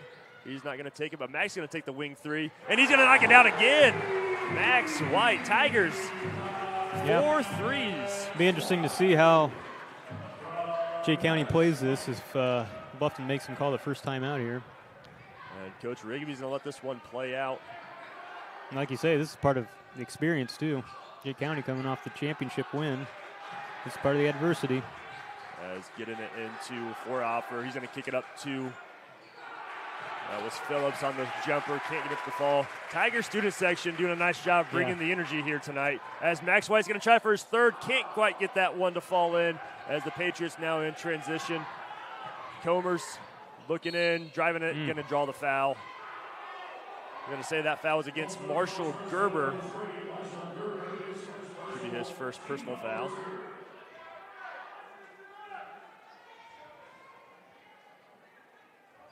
As neither team going to the bench just yet. About 4:40 into this contest. Overton looking up, finding Swovelin at the top of the key. He's going to get fouled by Declan Greaser. Nice strong spin move though. It's one of those where he's going to back in. Declan commits to the right shoulder, and it just opens up so much for Overton for Swovelin if he can get that spin move to connect. Do get it up to Swovelin at the top of the key. Can't get it to fall. Nice block out there by Gavin Greaser. They're going to say it's off the hands of Foroffer, too. Yeah, I think Greaser maybe looked like he beat him to the ball, and assumingly beat him to the tip of it, but must have knocked it off the long arms of Foroffer there. That very well could be. And they're going to get Swovelin on a reach.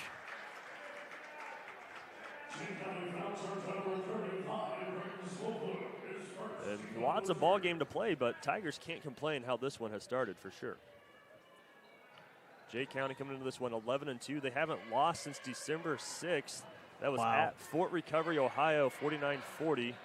Their only other loss was a season opener against Fort Wayne Southside, I believe. Yeah, Southside's 15-1, so 15-1 4A school from Fort Wayne is one of your two losses. I mean, that's definitely. Yeah. But this is a good test for them, at least early. And Bluffton doing a good job of hitting from, taking from outside, but also beating them to the spots to be able to have an open three. I mean, that's part of what Bluffton sometimes complacent because they try to go down low and trying to exploit on it, but knowing we're not going to really have those opportunities that we normally have, doing a good job of being there for three. Yeah, we saw that a little bit last Saturday as the Tigers hosted the Fort Wayne home school, and the Hawks came out shooting just like the Tigers have really done this first quarter, as Declan can't connect. Gavin Greer's going to get the foul on the rebound, just fighting for it inside against Swoveland, and then Fort Offer comes in out of nowhere, and Gavin just kind of gets stuck. And as you've noticed on offense here, Bluffton's whipping that ball as soon as they're not really even looking to try and make something happen around the rim. They're just whipping it to the next guy that's open on the outside. Does get the first substitution here in this the Sprunger and Sprunger first quarter, pardon me, as Griffin Morgan checks in for the Tigers. Overton, nice pump fake, getting inside to Fort Offer. Fort Offer, though, swarmed.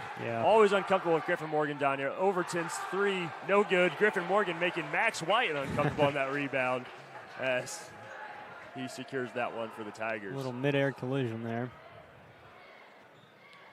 Tigers little weave there with the White brothers. Looking good inside pass. to Griff. Griff Morgan quickly off the bench, off the glass for two. I would not have thought Griff Morgan being the first one to score inside for Bluffton tonight.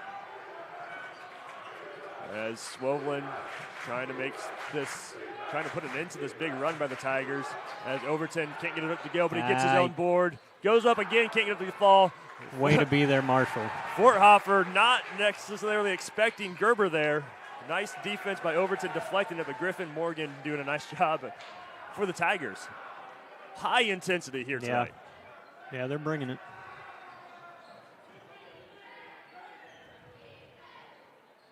As Maddox White, three contested by Phillips, rebounded by Swoveland.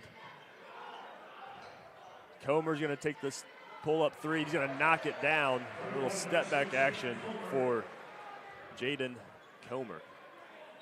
Tigers still 14-7. Coach Teagle giving directions. 40 seconds to go here in the Sprunger and Sprunger first quarter. As Tigers trying to drain a little bit of this clock. We're down to 30 seconds now. Declan Greaser with it at the B. As Fort Offer going to apply a little bit of pressure. Sorry. Yeah, that's Fort Offer. Yeah. Got 15 seconds now.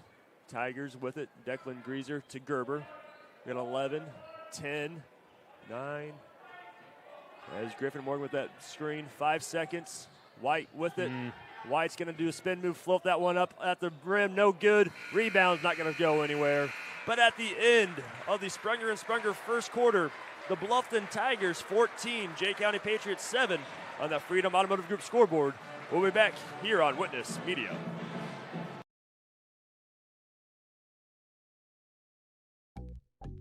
Any brand, any color. You break it, we'll fix it. Newspaper Mechanical is located just north of Berne, along with over 175 years of combined service in the field. Newspaper Mechanical offers a wide range of rental equipment and attachments. If you're looking to upgrade your equipment or starting from scratch, whether it's new or used, they can help to find the right machine for you. Stop and see the full line of Gale and Manitou equipment with leasing and financing options available, along with a full line of Manitou parts and attachments. Call 260-589-3802 to find out what we have to offer. At Swiss Village, our mission is simple: pursuing life together. Every day, we create a community where life is full, active, and meaningful. Here, neighbors become friends, team members feel like family, and every moment matters. Whether you're searching for a vibrant place to live or a rewarding place to work, you'll find it here at Swiss Village. Swiss Village, pursuing life together. Learn more at swissvillage.org. Welcome back, ladies and gentlemen, to Witness Media for the Bumgarner Attorneys' second quarter. As a couple substitutions on the court. Number 14, Benson Barnett for the Patriots, and for the Tigers, number 5, Chase Kistler in for the first time, and Gavin Greaser checking back in. Looks like they moved Comer to harass Gerber there on the point. As Overton now on Kistler. Kistler finding Morgan inside. And he's got the only points for Bluffton inside the arch. As Max White has 6. Declan and Max. Oh, sorry, yeah, and Maddox have 3 each. Gerber going to flip that one up. Can't get that to fall. Way to be there. And actually, does Marshall have the 1-3, not Maddox, as Maddox's jumper can't fall. Yeah, Marshall did hit a 3. Swovelin's got the board. He's going to bring this one down for the Patriots. Again, 6'5", and can handle the ball, shoot from deep as well. He's got all the tools you want in this type of play, as that 3 can't connect. But trust me, ladies and gentlemen, he can knock that one down. And really, if you were to say Jay County maybe shooting overall would be the closest thing you could say to a weakness that they would maybe possess. At least early on, that's what I've been seeing. Yeah, they've done a nice job moving the ball around, nice job rebounding offensively. They just really haven't been able to connect. No. But the Tigers knocking down 4 threes in the first quarter is every team's going to take that. It's really stymied Jay County, I think. I don't know if they're quite expected that, as Griffin's going to get an opportunity for 2 there. Couldn't quite get that one over the rim. And very quick releases inside for the Tigers tonight, trying to counter those long arms. Comer's floater, no good, but he gets his own board. Going to fight the contact, go in as Swovelin spin move, finding Comer, and he's going to finish that one off the glass for 2. And that type of play right there in that possession can tell you all that you need to know about Jaden Comer and why he is that Hilliard Gates MVP in 2026. As Patriots, that pesky man-to-man, just very aggressive. But they do have quite a bit more experience. They've got only 1 sophomore listed on this varsity roster. Everybody else is a junior and senior. Yeah, and that 1 sophomore is Snow, who was that go-to guy in the end of the JV game. Swovelin, I think he's played varsity since he was a freshman, so very experienced squad. Maddox White can't get it to go. Griffin Morgan's going to fight for it. End up in the hands of Overton as he finds a flashing Ford offer on the fast break, and he's going to finish that one with ease for 2.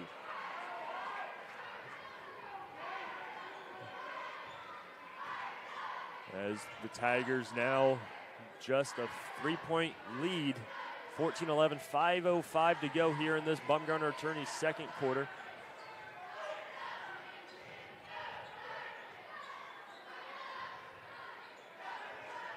Maddox driving that one toward the rim. Going to get blocked by both Swovelin and Fordoffer. I believe Swovelin's the one who really got the hands on it. As the drive taken in by Benson Barnett, but he's going to get fouled by the Tigers.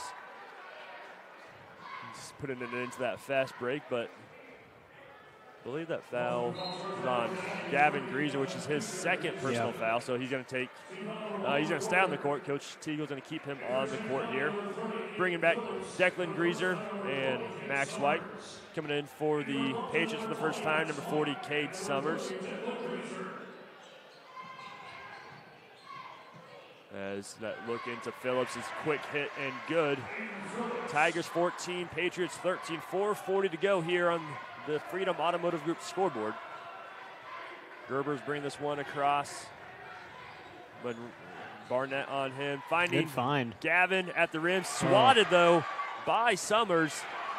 And Declan can't get it to fall either, as the Patriots pushing this one, looking to take the lead if they can connect on anything. As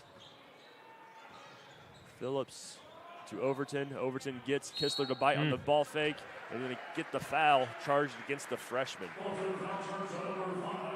Yeah, Bluffton threw the punches in the first. Jay County's coming back in the second rally. Patriots currently on a 9-point run. All the momentum in Jay County's favor.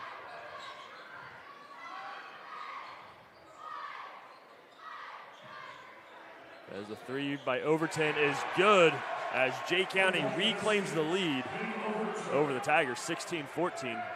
Just under 4 minutes to go here in the first half. And Coach Teagle is going to take his first time out of the contest. We're going to take this time out with him. We'll be back on Witness Media.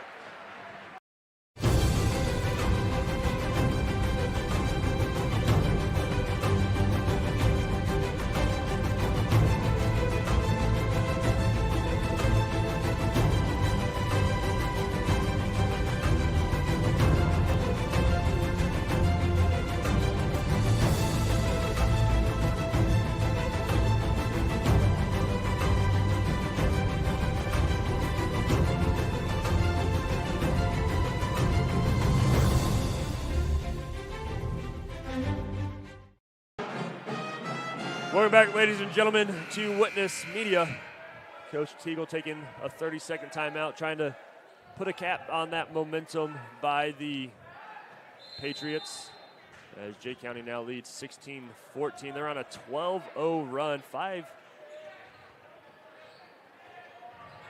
buckets in a row for the Patriots.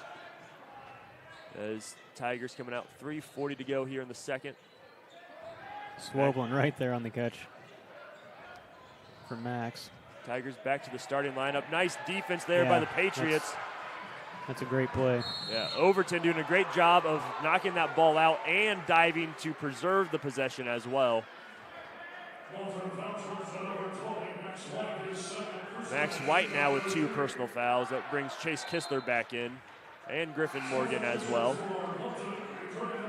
So it's getting both Gavin and Max on the bench, kind of preserve them for the second half or a little bit later this half even.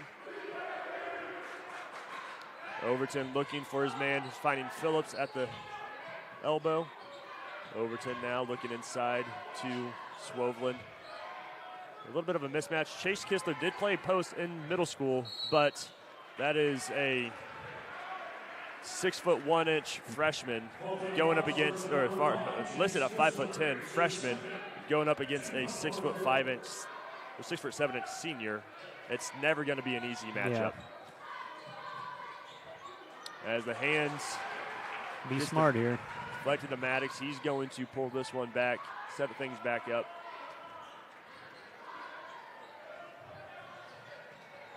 As the Tigers trying to get back into the scoring column.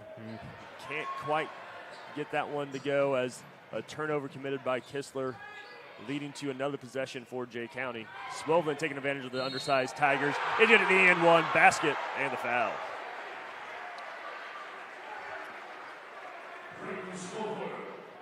Making this now a 14-point streak for the Patriots. Could be 15 here in the Bumgarner Attorneys' second quarter. For nearly 75 years, Bumgarner Attorneys have provided superior legal services to the families of Adams, Wells, and Jay counties.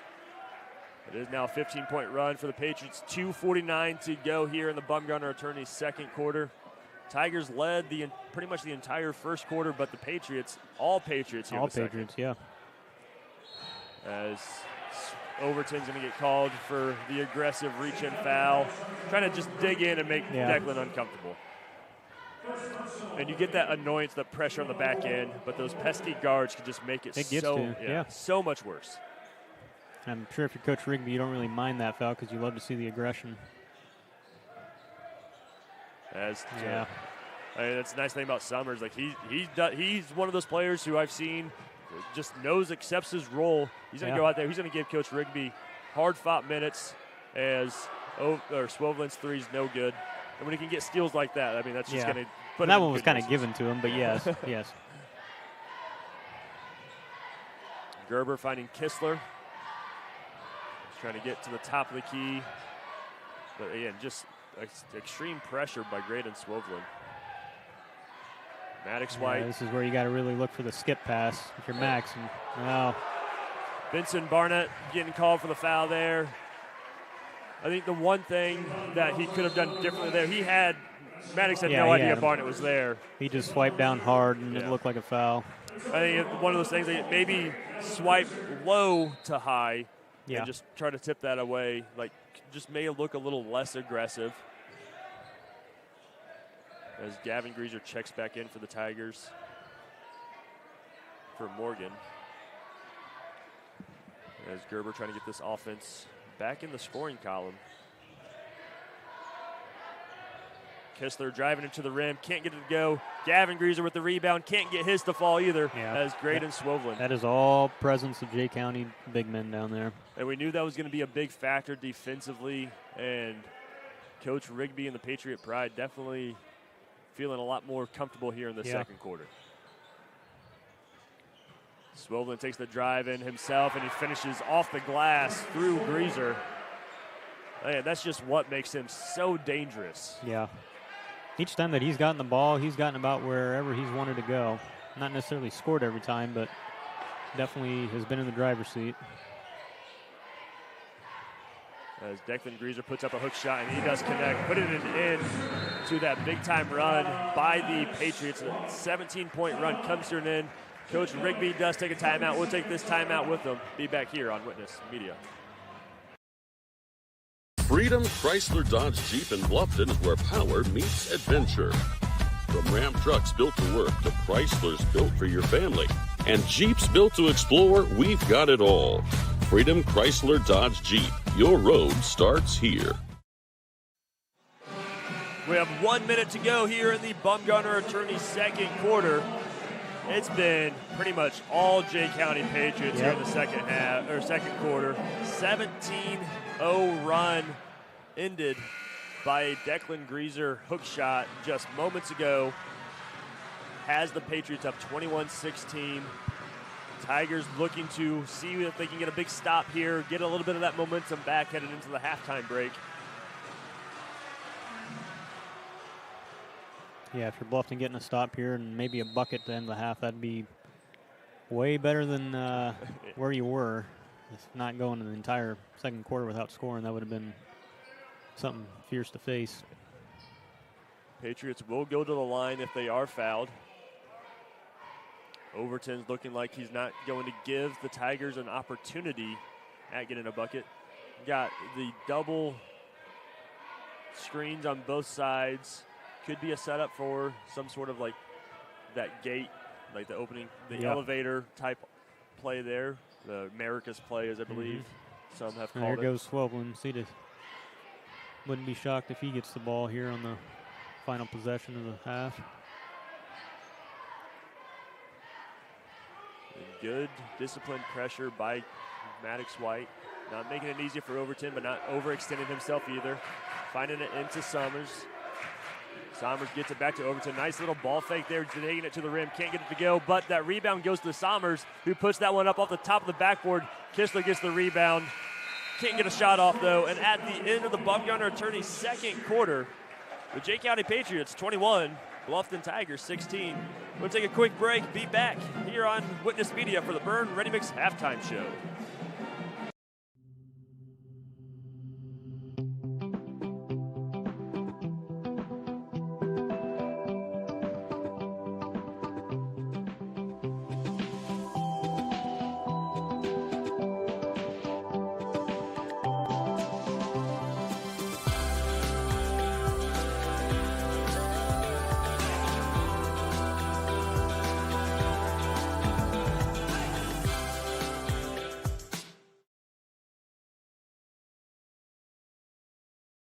Building people's dreams for the past 19 years, Marquee Builders offers a complete design build experience. Whether you're looking to build a new home or just update your existing home, we offer a full range of construction services to Adams and the surrounding counties. If you need help visualizing your project, we have a full-time design staff that can work with you to create the look of your dreams. Big or small, the attention to detail and exceptional quality is what all of our customers have come to expect. Give us a call for your free consultation, or stop in and visit us at our showroom in Berne. These days, peace of mind starts at your front door.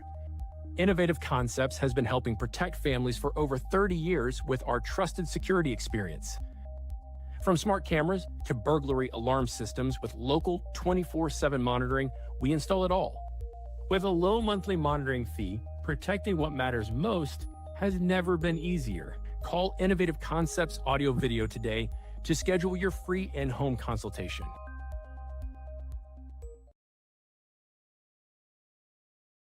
Do you know all of the services provided at Decatur Hardware and Rental? We're a U-Haul dealer. We fill grill tanks, test pool water, custom mix paint, cut keys, ship UPS packages, cut glass, rent tents, tables and chairs, a trencher, skid loader, tractor, sod cutter, scaffolding, and so many more items. Hardware, plumbing, electrical, or paint. Decatur Hardware and Rental can make your project much easier to complete. Decatur Hardware and Rental, across from the Bungie plant, do it best.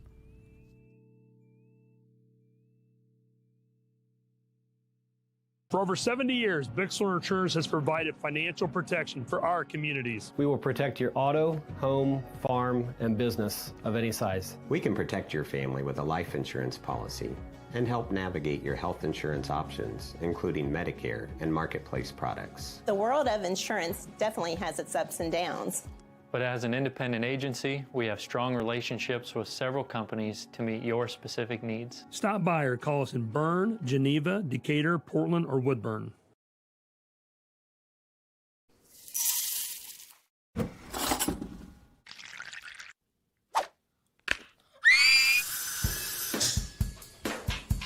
At Fisher Dental, we fix teeth. We also develop relationships with our patients and create lifelong friends. Here at Fisher Dental, we clean, extract, and fill teeth. We also make crowns, bridges, partials, and dentures. At Fisher Dental, we like smiles. And remember, we've got your back. And your teeth. Steve Rich has been serving all of Adams County as a Good Neighbor State Farm agent from his office in Decatur since 1980. For all of your auto, home, life, and business insurance, Steve can show you what being a good neighbor is all about. Call or text Steve at 728-2933 or stop by his office at 230 South 2nd Street in Decatur from 9 a.m. to 5 p.m. Monday through Friday. He can even meet you in the evening or on Saturday by appointment. All your insurance needs under one roof. To combine and save, talk with State Farm agent Steve Rich.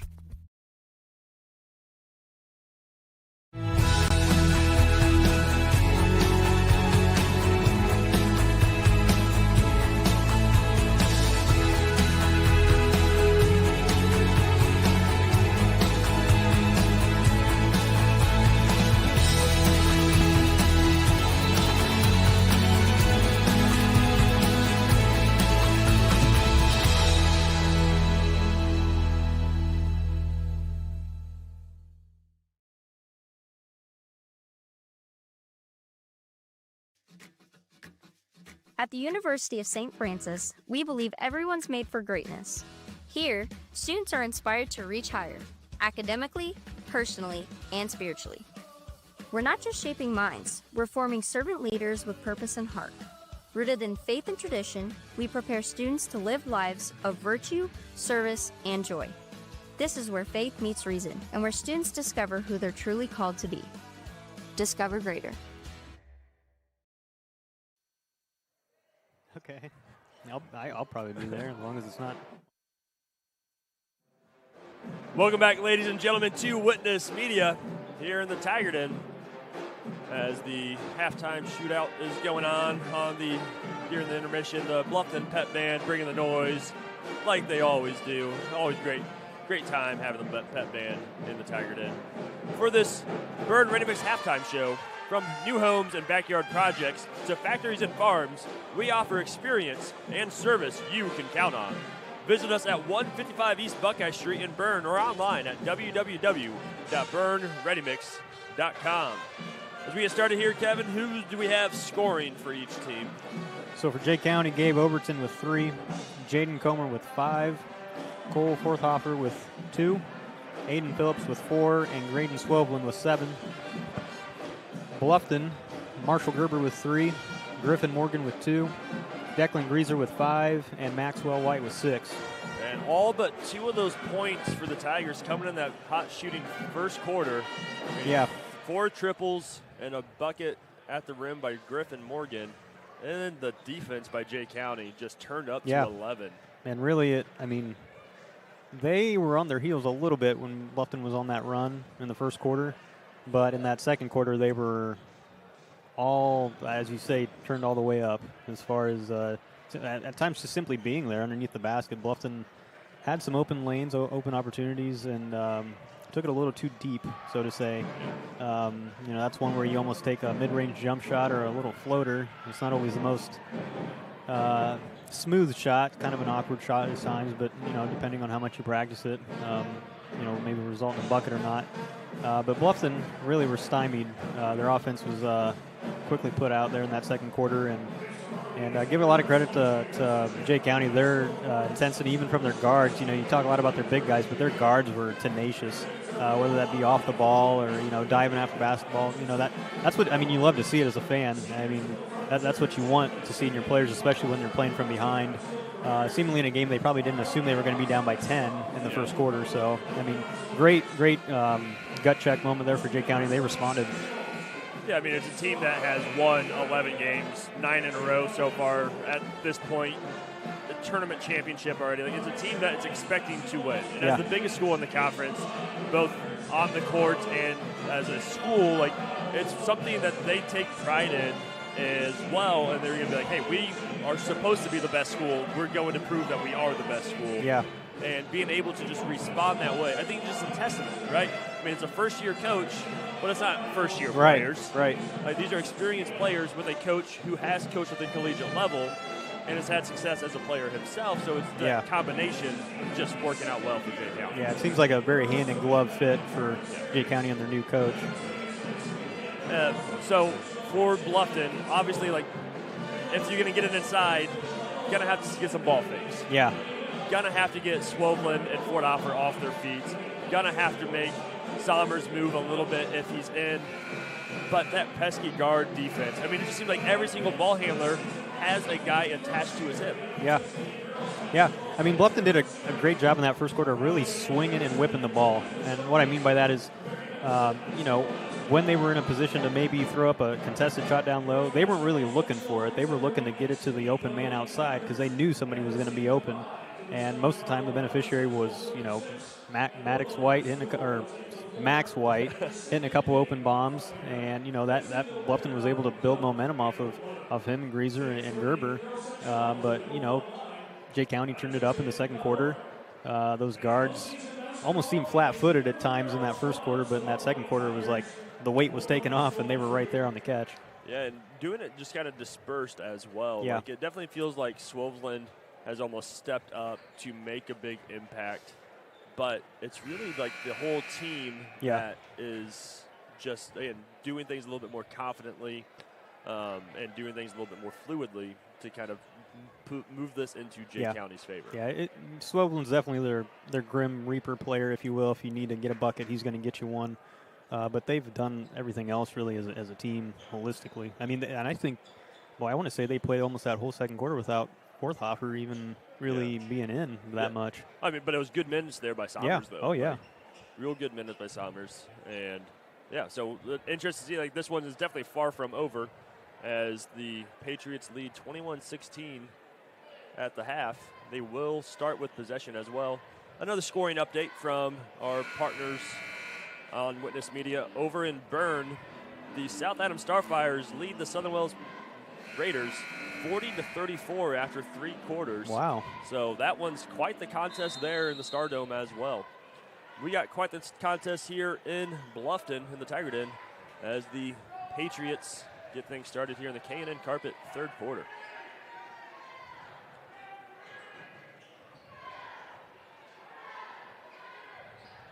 Tigers staying man-to-man. Swoveland finding Overton. Overton, I feel like every time he catches it, he puts up a ball fake. Yeah. He's a very shifty guard, too. Comer's 3 can't fall. Good look, though. As Bluffton with it. Overton's defense, Greaser inside, can't get it to go. Gavin tries to get it to go. It out. Max White with a floater, can't connect. Yeah. Yeah, and it's an awkward shot, but sometimes it's the most open shot. As Swovlin, nice catch, dribble, pull up, can't fall. Rebound goes to Maddox White on the transition. Spin move into Overton, blocked by Swovlin as Gavin can't get it to fall. A rare opportunity for Bluffton there on a fast break. The Jay County Trees were behind them. It looks like Swovlin's going to get an over and back deal. Tried his best to get his feet established, but couldn't quite get them both there. Just really a rare turnover, I feel like, tonight for either team. It's been a lot of deflection, like at the rim, and block shots for the defense by Jay County.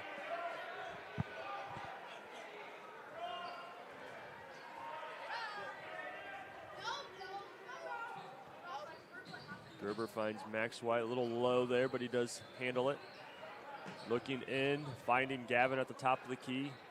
And just long arms everywhere. Even Swovlin, or even Overton and Comer, as the shorter ones in the court, have good long find. arms. Greaser to Greaser for the bucket. And just the second field goal since the first quarter for Bluffton. Yep. Swovlin with it. A hand down defense from Gavin could be costly, and didn't play as much, but kept making his impact felt here. His Fortoffer as he hits the nice little easy hook shot for two. Just under 6 minutes now here in the Canaan Carpet third quarter. Finding a flashing Declan Greaser. Found nice him again. High-low, but back. Good block Side by block. Comer there, Man, that's just leadership. As a junior guard, that is just absolute leadership and court awareness. Coming from a basketball family and just knowing how to play the game. Good heady basketball play. As Marshall Gerber with it now.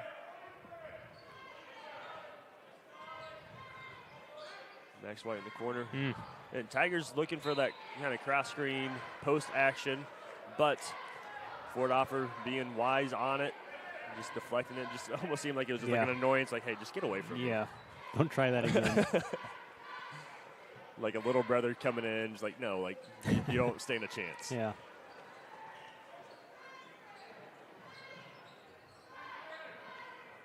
Five and a half to go here.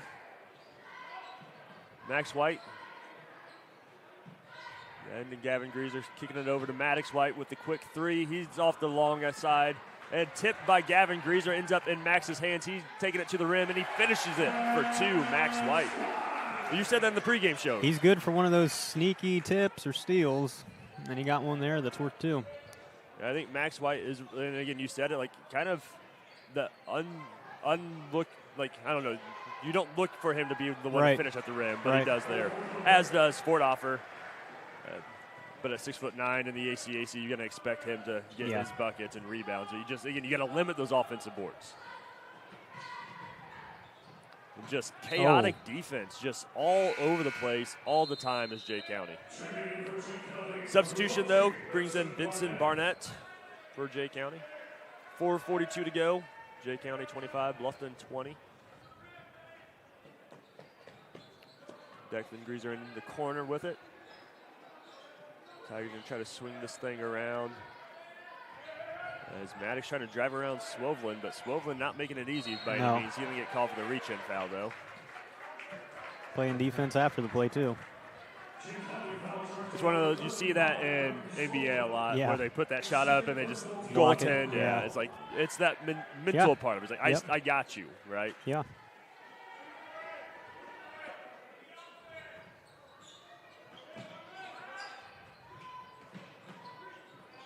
Inside the Declan, it just tipped off by Fortoffer, saved by the just newly entered Barnett.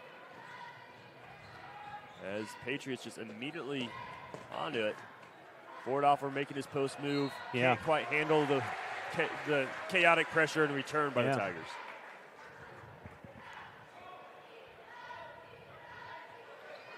.407 on the clock. Remember, Coach Barker used to call Matt Campbell a very pesky guard down there, and that's what Marshall Gerber just was there to Fortoffer. Maddox White pulls up from the free throw line, gets swatted by Phillips as he Spills to the outside. I think just about every player on this Jay County squad has a blocked shot, or at least making a simple shot heavily contested tonight. Ooh, good catch. They got a call. Yeah, there you go. I mean, good contest, but I think Swovelin or Barnett. Yeah. Barnett doing a nice read there, saw the diving Gavin Greaser. He's like, I need to step up, and he's got the out of bounds. That's his task there. Yeah. And, yeah, I mean, he's the undersized one in that matchup. And when you're going to foul, you got to make sure they can't make the basket. Now, that's not going down, throwing them on the ground. That is you hit their arms, and you make sure they can't get any sort of leverage. As Gavin does hit the second.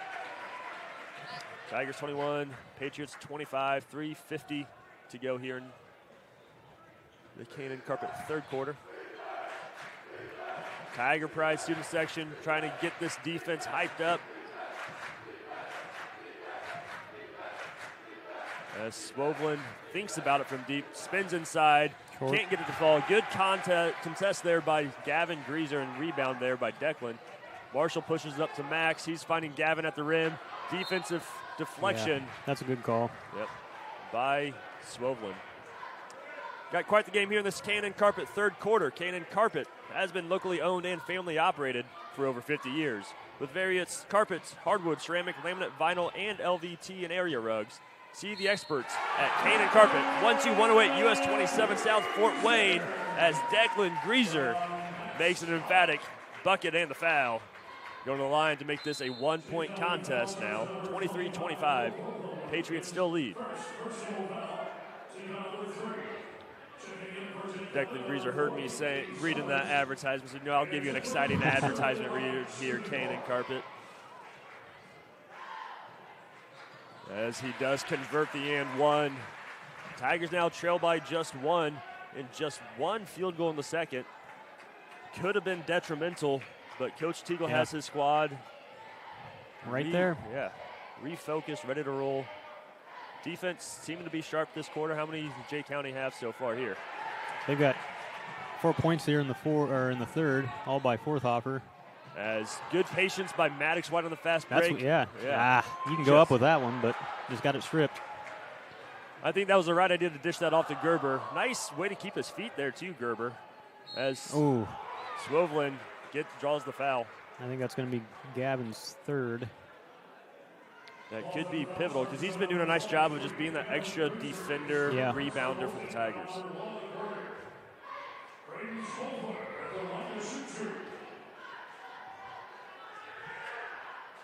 Graydon Swovelin hits the first. Do keep in mind, ladies and gentlemen, tomorrow the IHSA wrestling tournament gets started at the sectional round. Witness Media will be at Jay County to bring you the action live on IHSA TV. They will have all 3 mats going. They have cameras on all 3 mats on one screen, so you won't miss any of the action, only on Witness Media. Swovelin does convert both of those free throws. Then he commits a foul right at half court. That'll be his third as well. Could be just what the Tigers need. Yeah, but I think a player like that, he's one that if you're the coach, you almost trust him. He's a senior, has been very poised throughout this whole game. He's in all likelihood probably going to stay. Well, he's going to get pulled. I can see this being a much shorter break for Swovelin than for Greaser. I agree with you wholeheartedly. Yeah, he is the senior. He's the go-to guy, I feel like, especially on the inside. So he's going to get his time back here in this third quarter.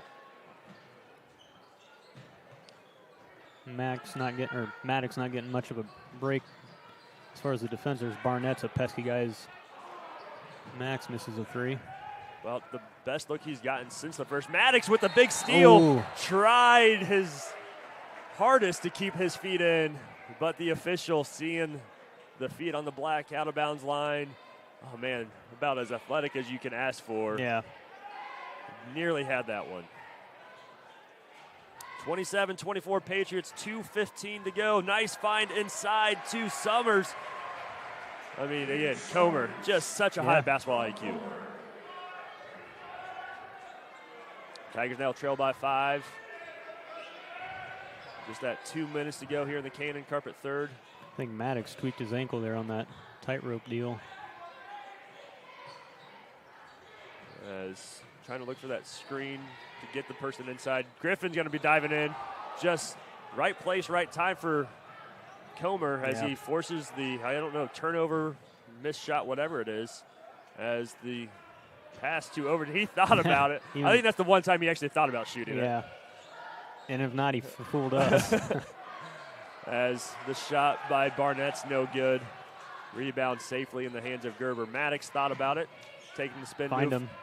Griffin Morgan Yes, and one. Griff! As he goes right through Aiden Phillips. He had enough legs to get that one up and in.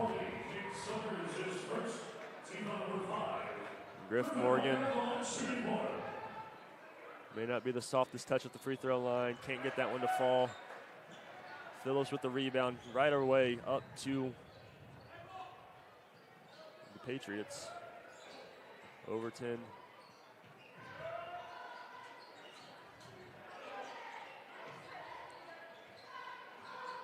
As Comer now driving it in. Really, as I take a look, like, just from what I've seen, Overton trying to prove me wrong before I even say anything. Like, really, this squad out here right now, like, Comer's the one true, like, go-to guy offensively. Overton's proven he's very capable. A lot of those guards were passing it. I mean, they have an open look from three, but yeah, I think Aiden Phillips would be that next guy right now. I think he's very strong and athletic, a sneaky athletic. We can kind of just explode at the rim, and then I feel like I can compliment Summers all night and not overdo it. I think he is such a hard-nosed player who knows how to play the game of basketball well.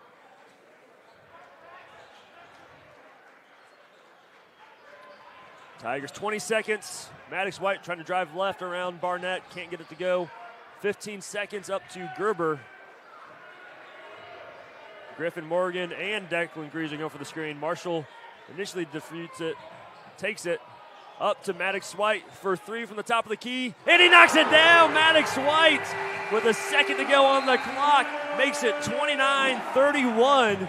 Patriots still with the lead, though, at the end of the K&N Carpet third quarter. We got ourselves quite the ball game. We'll have the resolution of it, maybe, here soon after a quick break as we bring you the RK Financial fourth quarter, all on Witness Media.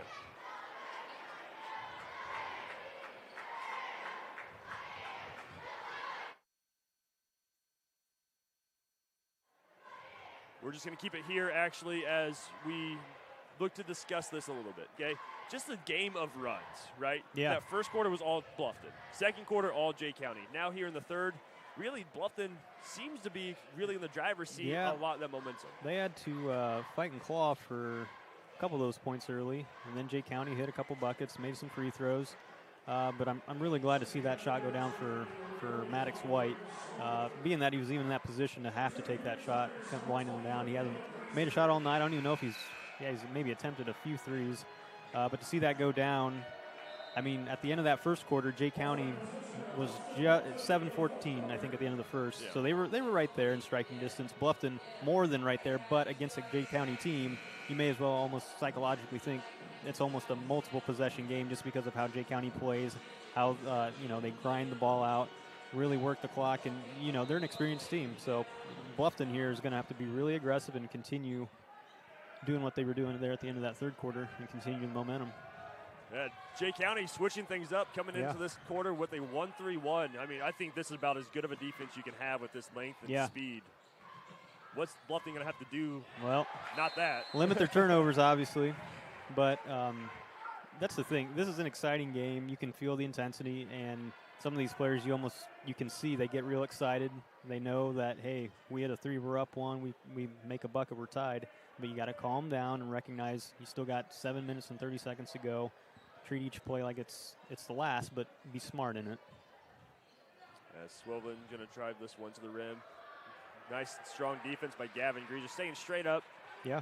Making it tough, but not initiating any sort of contact. Tigers have a chance to tie this up, take the lead possibly. Jay County back into man-to-man. Interested if that's the only time we'll see the 1-3-1. Gavin can't handle the pass from Declan, but he does save it from going out of bounds. As Marshall Gerber with it now. He's going to drive it baseline. Tried to find Max White, but picked off by Overton. Overton finding Barnett.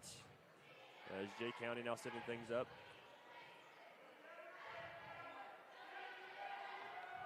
As Comer. Good defense I keep there by wanting to call Gavin. him Keegan, by the way. I know that's Yeah, not Keegan. yeah. Good hustle there by Gerber. We're going to get a jump ball here. Maddox coming up a little limp there. Hopefully he's all right. Looks like Chase Kistler's going to be the substitution. As Tim Cooley's going to have to check out Maddox. Maddox is telling Coach Teagle he's all right. But I think in this situation, hey, just take the quick breather. Yeah, get checked out. You know, and it's part, you know, he wants to be in. He's excited. He wants to help his team win and be back in the game. Let Kistler provide a little bit of aggression defensively. Yeah.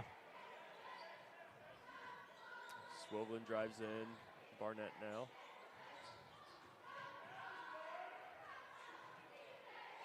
As Comer, nice jump stop, but tough can't. shot. Yeah. And just another, but I like the drive against Gavin, especially. Oh, yeah. Like, Gavin's the one with 3 fouls. He's the inexperienced sophomore comparatively. Yeah. You got to attack him and see if you can get the foul drawn.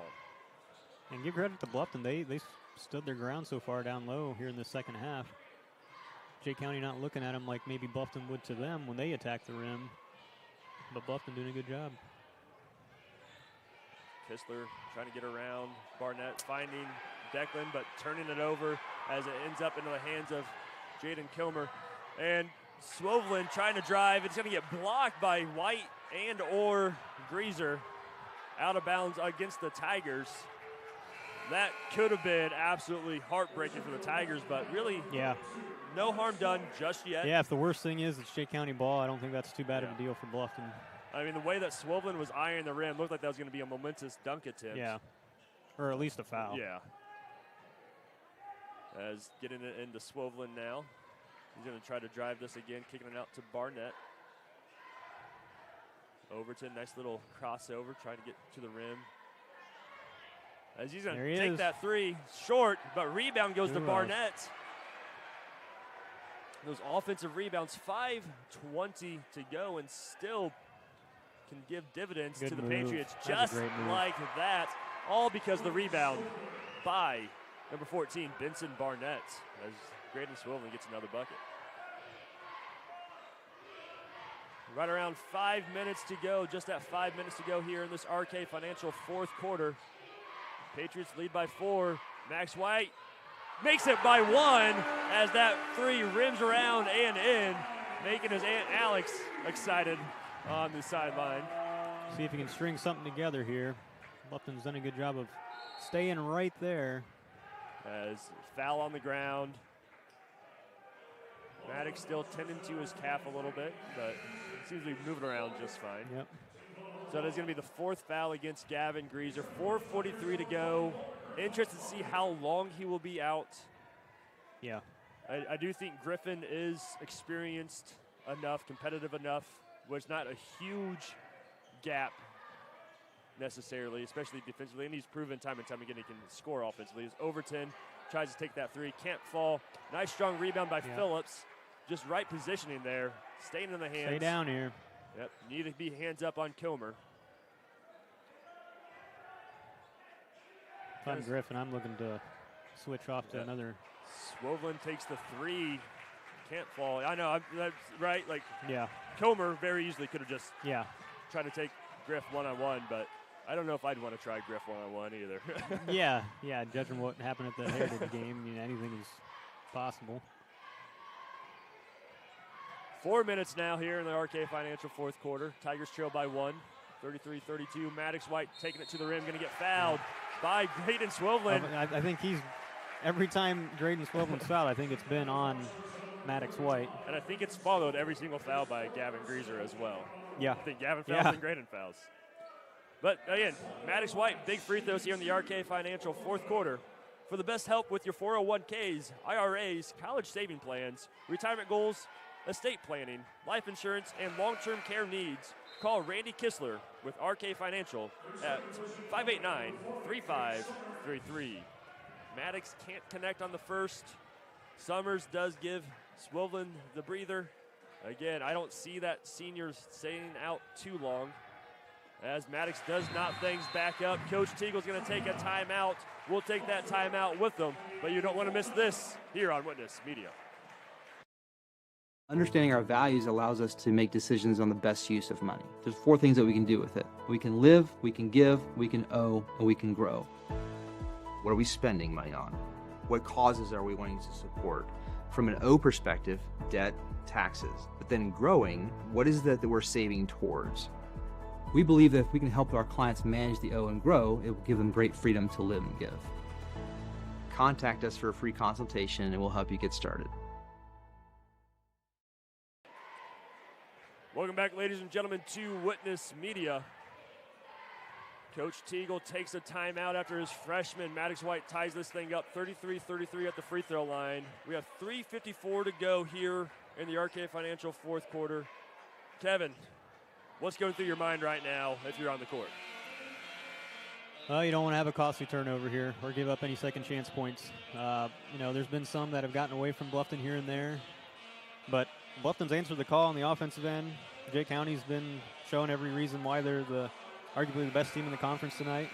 So props to Bluffton for being right there with them. Game of runs, and it's now turned into a round 15, last round of the bout. Tied up here with 3:54 to go. And it almost seems like it's going to be the team that has the last possession, could be the one that comes out victorious with how the games have gone tonight for the freshman JV and now the varsity. As the Tigers student section being very loud on the opposite end of the court, but still the pep band on the far end. And I will say, Jay County getting the favor return, as their pep band is quite loud and proud down in their neck of the woods as well. Coach Rigby doesn't have his team rushing at all as Comer knocks down the triple to give the Patriots a 3-point lead, 36-33, 3:05 to go here in the regulation. Max White thought about it. Maddox now to Marshall. You're going to get another look here. Marshall tiptoeing the line there. Declan taking it to the rim and good. Declan Greaser, nice strong take. Haven't seen that too much from Declan tonight, but nice to see he still got it. 2:40 to go. Patriots lead by 1. We'll try to bring you those time updates as much as we can here tonight. As Comer's going to heat check 3, and it's good. As now giving the Patriots a 4-point advantage, 2:22 to go. And Jaden Comer, is he answered? No, he's not, but Griffin Morgan keeping it alive and deflected. Huge offensive rebound there by Griff. And on that incident too, like as Griffin tried getting it to Gerber in the corner, did seem to jam a finger possibly of Comer's shooting hand. He seems to be just fine, but I know that is not a very comfortable situation. But he didn't even hesitate. He just kind of looked at it and said, all right, I think I'm good. Yeah. Gerber with at the top of the key on that elevator screen. Can't take a look. Up to Maddox. Thought about it. Trying to get around Barnett. Can't. Tigers 2 minutes now. Trail by 4. As Max White taking a 3. And rim and in and out. Gerber, though, keeps it alive. And the foul's going to be committed against Comer. I think everybody, including Max, thought that thing was good when it left his hands. But you don't have to shoot a 3-er, but, with how tough it is to get anything down around the bucket, might be your best option. Coach Rigby takes a timeout. We'll take it with him. Be back on Witness Media.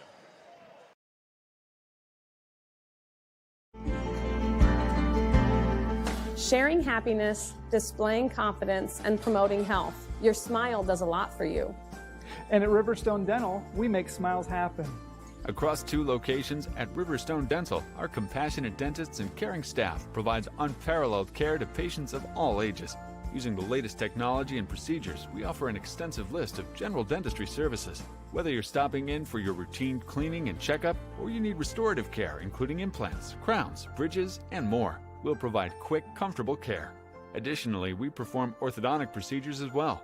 With traditional metal braces or the convenient Invisalign system, we can help you perfect your beautiful smile. Riverstone Dental. We make smiles happen.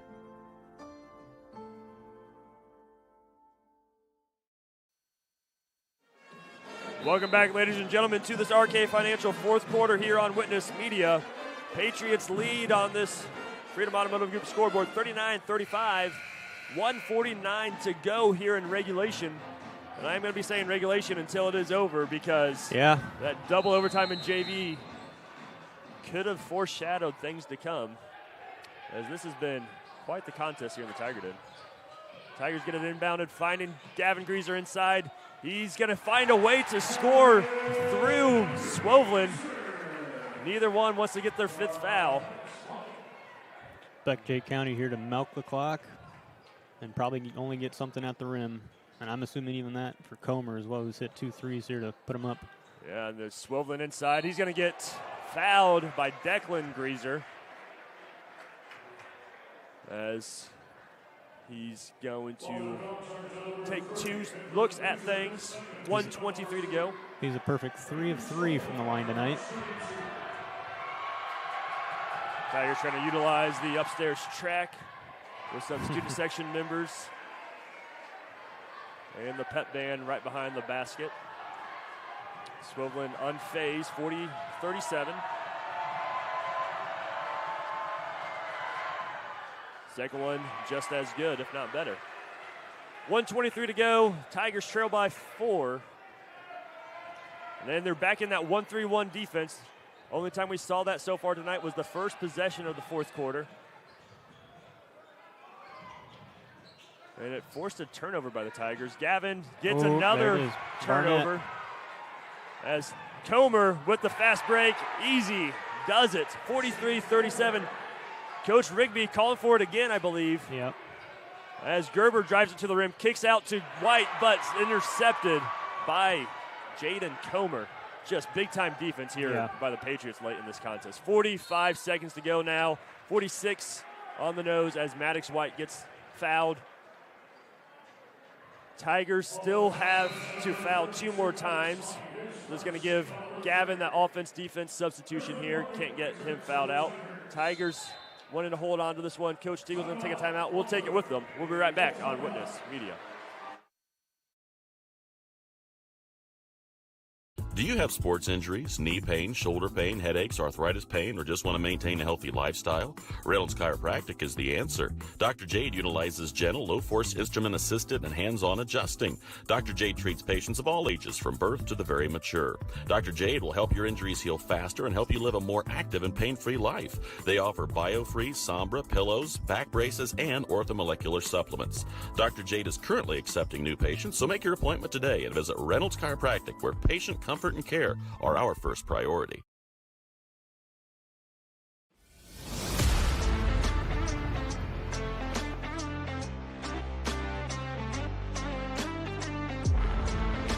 Here at Berne Ready Mix, building strong communities is not just something we say.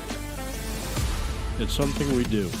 We are proud to be a part of the residential, commercial, industrial, and municipal projects in the communities we serve. Contact us to discuss your next project. We're back here in the Tiger Den following the timeout by the Tigers. They need to foul. They do. Take 3.5 seconds off the clock. 42.5 seconds to go here. Patriots lead by 6.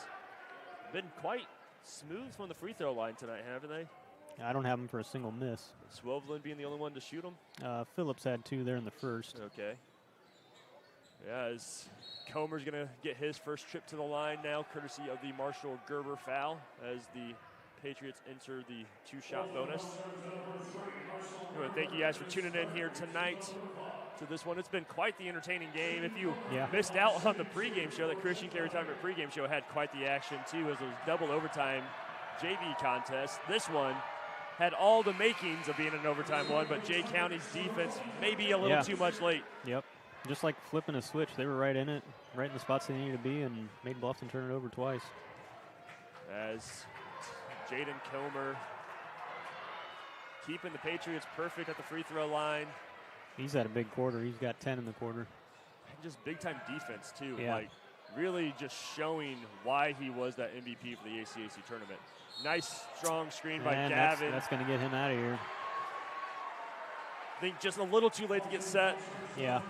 And I was a little too quick to speak. Yeah, he tried to give Gerber a little bit of an advantage there and got caught. And that will be the 5th personal foul against Gavin Greaser. Good hard-fought game by Gavin. Yeah. Just, again, we knew this was going to be a tough matchup for the Greaser brothers, and they both fought as hard as they could. Tooth and nail. So since it was an offensive player control foul, no free throws being shot. Thank you, Jeff Kokenauer, for that explanation over the PA. Yeah, I'd say that's who you maybe want to foul, a player that hasn't shot the ball at all the whole game.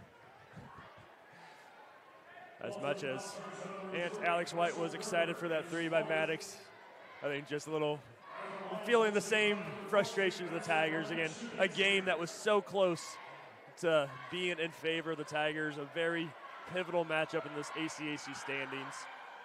Not too sure what happened up in Monroeville tonight between the Patriots of Heritage and the Adams Central Jets. But Jay County looking to be now in the driver's seats. They still have the Patriots to go. Boy, Overton with the offensive board threw it away, though. Declan Greaser trying to get that 3 to go. Can't get it to connect. Nice rebound by Phillips. He's fouled by Gerber. I think Gerber was just going for the ball there. Just nice. I feel like that's how Phillips plays. He's going to give it his all. They all play like that. I mean, we've seen that the whole game. Yeah, like just talking about the learning tree, like the coaching tree of sorts. Like I know, like looking back to Bluffton basketball, like a lot of things, like talking a lot about like that Barker type of basketball. But then I look at where he came from at Wapahani as a student, like Chris Benedict, Joe Bradburn, as being very well accomplished high school basketball coaches around the state of Indiana as well. As Chris Benedict was a Bluffton coach too. And you get that type of program built, and you've seen it here right now in front of our eyes as Jay County with Coach Rigby getting his first victory over his mentor, head coach, Craig Teagle, as this one is just ticking down now as the Patriots will come away with the 47-39 victory in the Tiger Den as they move to 4-0 in the ACAC standings. Tigers fall to 4-1 in conference play.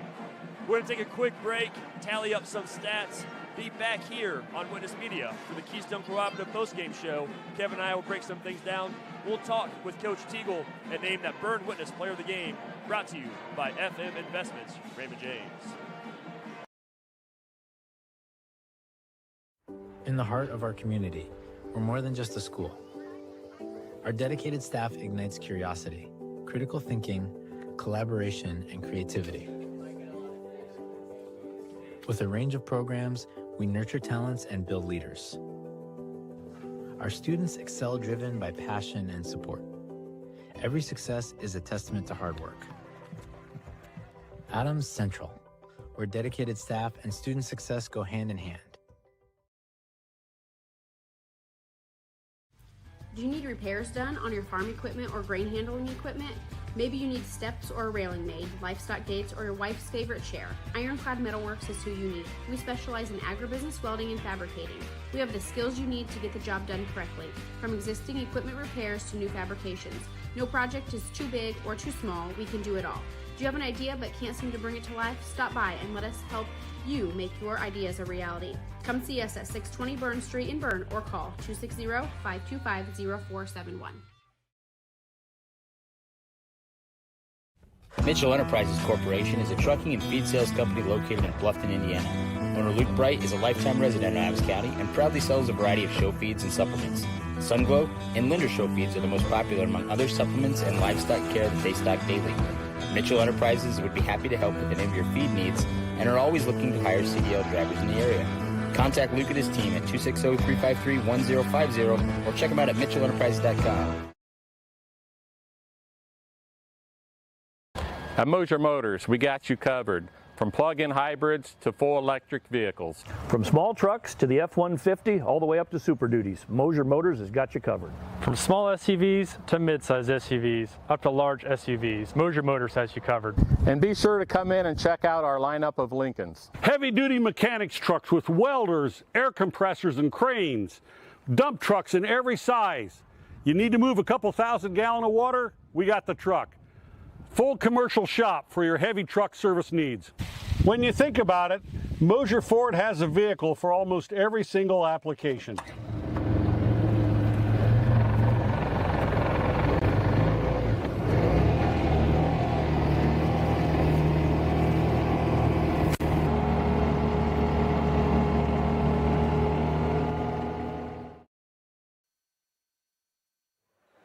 Welcome back, ladies and gentlemen, to Witness Media for this Keystone Cooperative postgame show.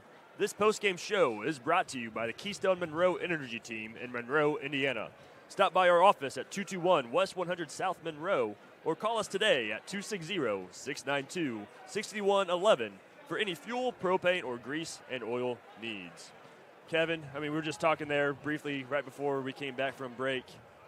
That was about as good of a high school basketball game as you can ask for, just all night as well. Yeah. I mean, it wasn't, it was a low-scoring game, but it really wasn't a game where it's like, man, they just couldn't hit a shot. It was just well-executed defense on both ends and, a couple runs here and there from both teams that really just entertaining, a lot of hard, scrappy play. Unfortunately, Bluffton on the losing side tonight, but, I mean, a lot of great things to take away from it. Yeah, and it was one of those where a game that could have gone either way. Yeah. And Bluffton coming in as kind of like that underdog, again, losing by 13 at Heritage. Heritage then turns around and loses to Jay County by 9, and really kind of a game that Jay County, I felt like, was in the driver's seat for the most of that. So it's one of those, it's like, hey, like when you compare apples to apples in that situation, you're just like, man, Bluffton, they're going to have to play perfectly. And seemed like really other than that second quarter, they may have played about as good a basketball as we've seen them. Yeah, even with that second quarter, they were right there in that fourth. Game of runs, a lot of players stepped up, and as expected, it was tough down low where Bluffton usually has their success offensively. But Bluffton found some nooks and crannies to, be able to actually be effective down there at times. And, shout out to some of the outside players that hit outside shots. That's what Bluffton needed to do, and they were right there. And Jay County just showed why they're the best, arguably the best team in the conference. And, shout out to Jaden Comer. I mean, he's not a senior, but he played like he was a collegiate player at times tonight, being able to comfortably find his shot, get to his spot, and then defensively make that last steal that really put the nail in the coffin for Bluffton. Yeah, I mean, if I'm right to assume that Jaden Comer's in that Comer family of basketball pedigree of Jay County, I mean, you just know that is just learning from knowledgeable individuals from top to bottom. And you just see it on the court. Like, he's just so composed at every single stage of this game. And just, I know we were kind of talking earlier, like that getting the MVP in the tournament is like, I was like, man, he was very quiet in that championship game. Yeah. What happened in the other two? And I mean, he made me a firm believer tonight. Yeah, he just turned it on when he needed to, when the Jay County needed it the most. And more than showed why he was the tournament MVP. Yeah, so as we do kind of sit here on this Keystone Cooperative postgame show, looking ahead a little bit for Bluffton, they do have quite a stretch of games coming up tomorrow. They will travel to Madison Grant to take on the Argyles. Argyles are playing undefeated undefeated Oak Hill tonight. So that's going to be quite a tough matchup for them. Seeing, I'm sure a lot of their eggs are in that basket tonight. So seeing how they're going to be ready to go. I mean, big conference games as it is here tonight too. Then they will be at Eastbrook on February 5th. And then we'll be back here on Witness Media on February 7th. At least the plan is to be on Witness Media on February 7th as of now. That is going to be a 2:30 start time, so we'll be live around 2 o'clock. So a little bit different afternoon coverage, as that is the sectional Saturday for girls basketball around the state of Indiana, so giving the ladies the evening time to get the games in. For Jay County, they've got Blackford tomorrow.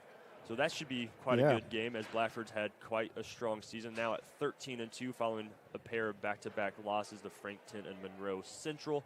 So Blackford definitely wants to get back on that winning side, and then they will wrap up their conference play. They have Southern Wells on February 5th. That is actually going to be an evening game. And then their finale in the ACAC, which will likely be for the ACAC regular season championship as it was for the tournament. It'll be February 13th at Heritage. So that one definitely going to be one that's going to draw a lot of attention. I mean, again, we can make things interesting. If Bluffton goes and beats Heritage, then it's like, all right, like what is that three-way tiebreaker? But that is lots of ifs, ands, and buts that we may get to later on. As we do switch to our special guest, Coach Teagle. Coach Teagle, thank you for joining us up here tonight. I mean, an exciting game for sure, but definitely one that's going to probably leave a little bit of a bitter taste in the team's mouth. Just one that kind of just slipped away late as that defensive pressure from Jay County just seemed to elevate. I would say we threw it away. We showed no poise and any toughness at all the last minute and a half. So drove it places that shouldn't have went, then tried to make incredible passes instead of just staying with the offense. So, and I told them, that's on me. I don't have us at the point where we play with poise and toughness in those situations. So I got to do a better job making sure that when it's late in the game, you're down by 2 or 3, that you know how you handle the possessions. You don't get out of your offense. You stay in your offense. You do what we do. And then defensively, we need to step out on Comer. We weren't switching off their big, but once he hit one, we should have been switching out. And I was trying to yell it out, but it was loud. They just didn't hear that one. So, Comer kid hit some big shots. And then we called the timeout so we could tell them who to foul and who not to foul. So who we fouled? The guy we said not to foul. Right, yeah.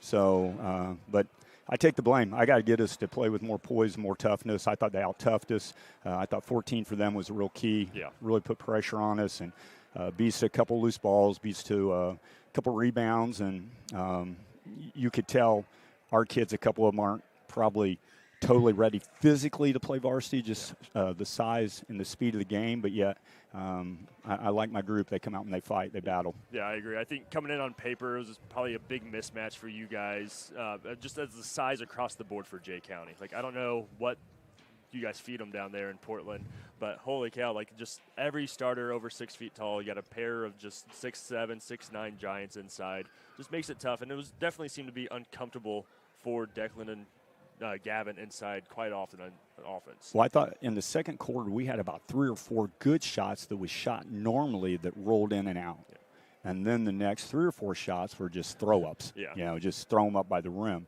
So I wasn't happy about that. I felt like if we would have stayed with the same type of shots we just missed, they may go in, and you're not down. Well, I think we're down 5 at halftime, maybe 21-16. So, then the second half, I thought we did a little bit better staying with our shot. We let their guys bully through some screens. They were tougher than us. We talked about that all week, that if you want to be good, you got to determine that you're setting the screen, you're squaring the guy, because if you just touch him, they're winning that matchup. And we just, on our out-bounds plays, we didn't screen very well. We didn't screen very well on our offense. As far as the screen across, the first down screen wasn't bad usually, but, the one thing I did think we did pretty well, they tried to isolate you on one side. So if you go to the right, they tried to keep you there. You go to the left, they try to keep you there. I thought we did a good job attacking the top foot and reversing it. We talked a lot about don't let them force you, because what they do, their defense is basically drive you to the baseline towards the rim so their 6'9" guy can block shots. So I thought we did a pretty good job of executing that part of it. I just thought late, no poise and no ball toughness, and you can't win against good teams if that's how you're going to play late. Yeah, and it really seems almost uncharacteristic of what has been this season. It seems like in these close games, you guys have really just found a different gear and settled in, but you just really haven't seen a team quite like this Jay County squad either. They're by far the most skilled team we've played, size-wise too. I mean, it's hard to get near the rim. Yeah. you know, and Deck's a really good inside player, but he's 6'2". Yeah. You know, and then their Swoveland kid at 6'7" is explosive, you know, and he played the point for a couple years. They've moved him off. I think Tyler's did a good job putting him in a situation where he's got more of a scorer's mentality. I mean, there were a couple times he drove it and spin back on us. I mean, there's no way we're stopping that. I mean, and to finish, but that end didn't bother me as much because they are just so long and skilled. It bothered me down here that we lost our poise and we didn't screen as well as we needed to. Even if you can't score it in the post, the ball's got to go in the post. Yeah. So you can go inside out and ball reversal. You shoot three-pointers 25% better if they go from inside out because your feet are set. It just makes your shoulder square. You're ready to shoot the basketball. So likely the defender a little bit out of position as well. And saying all this, I thought Max White had a heck of a night. He did. He played really well. It was a big game for him. He hit some big shots, and I liked his toughness. I thought Maddox had a point where he got a little frustrated, and then all of a sudden he shook that off. He got a couple of knockaways, a couple steals, and really did a nice job at the end.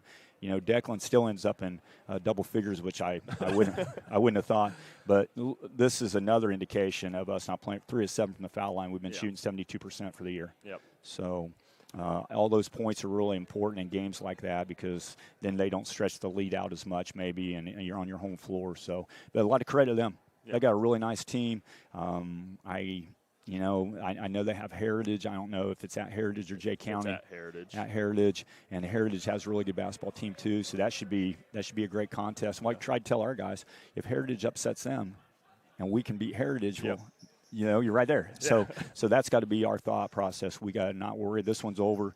Try to figure out a way to win tomorrow. See if we can bounce back, and then next Saturday we have Heritage in the afternoon. We can only do our part. Our part is try to find a way to win. Yeah, I fully agree. And I feel like I would be remiss if I didn't address it too. I mean, talking about Coach Rigby, Tyler, as you referred, like that relationship there. I know he was the Trester Award winner for you back in 2006. Probably a very meaningful game. Obviously, you going against Jay County where you were 17 years, and the coaching tree that kind of branching off of you.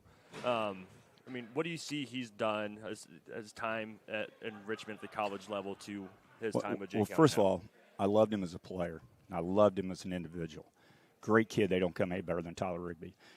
He was our leading scorer that year for us. Scored probably 12 points a game, but could have been at 18 or 20. But we had such a balanced team. He was one of those unselfish teammates, just going to do whatever he could do to help us win. I think defensively, I can see some of the stuff we did when we were there, trying to get into people, be active. We didn't switch for a long time. I didn't start switching until like 2008 or 2009. He'd already graduated. We just tried to play man, guard your yard, and then make sure you help recover and stuff. So a lot of that. The offense, they ran a lot of handoff stuff, some dribble weave. That's more college-bound stuff he's picked up. Our problem with that is most of that stuff can be stopped switching man, but there's no way you can switch off 25. Yeah. Because that, Marshall is 5'8", and there's no way to switch off 40 sometimes. So they hit a couple shots because we were unable to switch. We got hung up on the screen, and we worked on it for a couple days, but they were the same way we were. You don't get much practice time, and if you're going to change something you've been doing, you can't do it in 2 days. Yeah. It takes 4 or 5. So. I agree. I think overall, though, there were definitely some high notes, big-time runs for this team, but just cleaning up some things down the stretch as really going into the second half. Again, you still have some opportunities. You can knock off the Heritage Patriots next week. You got the Argyles at Madison Grant tomorrow. What's kind of the mindset going into this one? So it'll be a tough one. The number 22 for them can score it from anywhere. I mean, and he'll shoot it from anywhere at any time. He's super quick. He's only about 5'6", 5'7", but strong, quick, very active. Then they have a sophomore kid, number 4, shoots the lights out from 3. They got a 6'5" kid and a 6-foot kid inside that says a lot of ball screens and rolls. And then they have a real athletic wing, 6'3" junior that can drive it to the rim. They probably will play us 2-3 zone. If they get down, they may go to some man, but they've been playing a lot of zone recently, so some we'll have to work on tomorrow morning and make sure we're in the right spots. But they've been playing well. They beat Eastbrook last weekend, and Eastbrook was having a really good year. So they had Oak Hill tonight, which I wouldn't wish Oak Hill on anybody.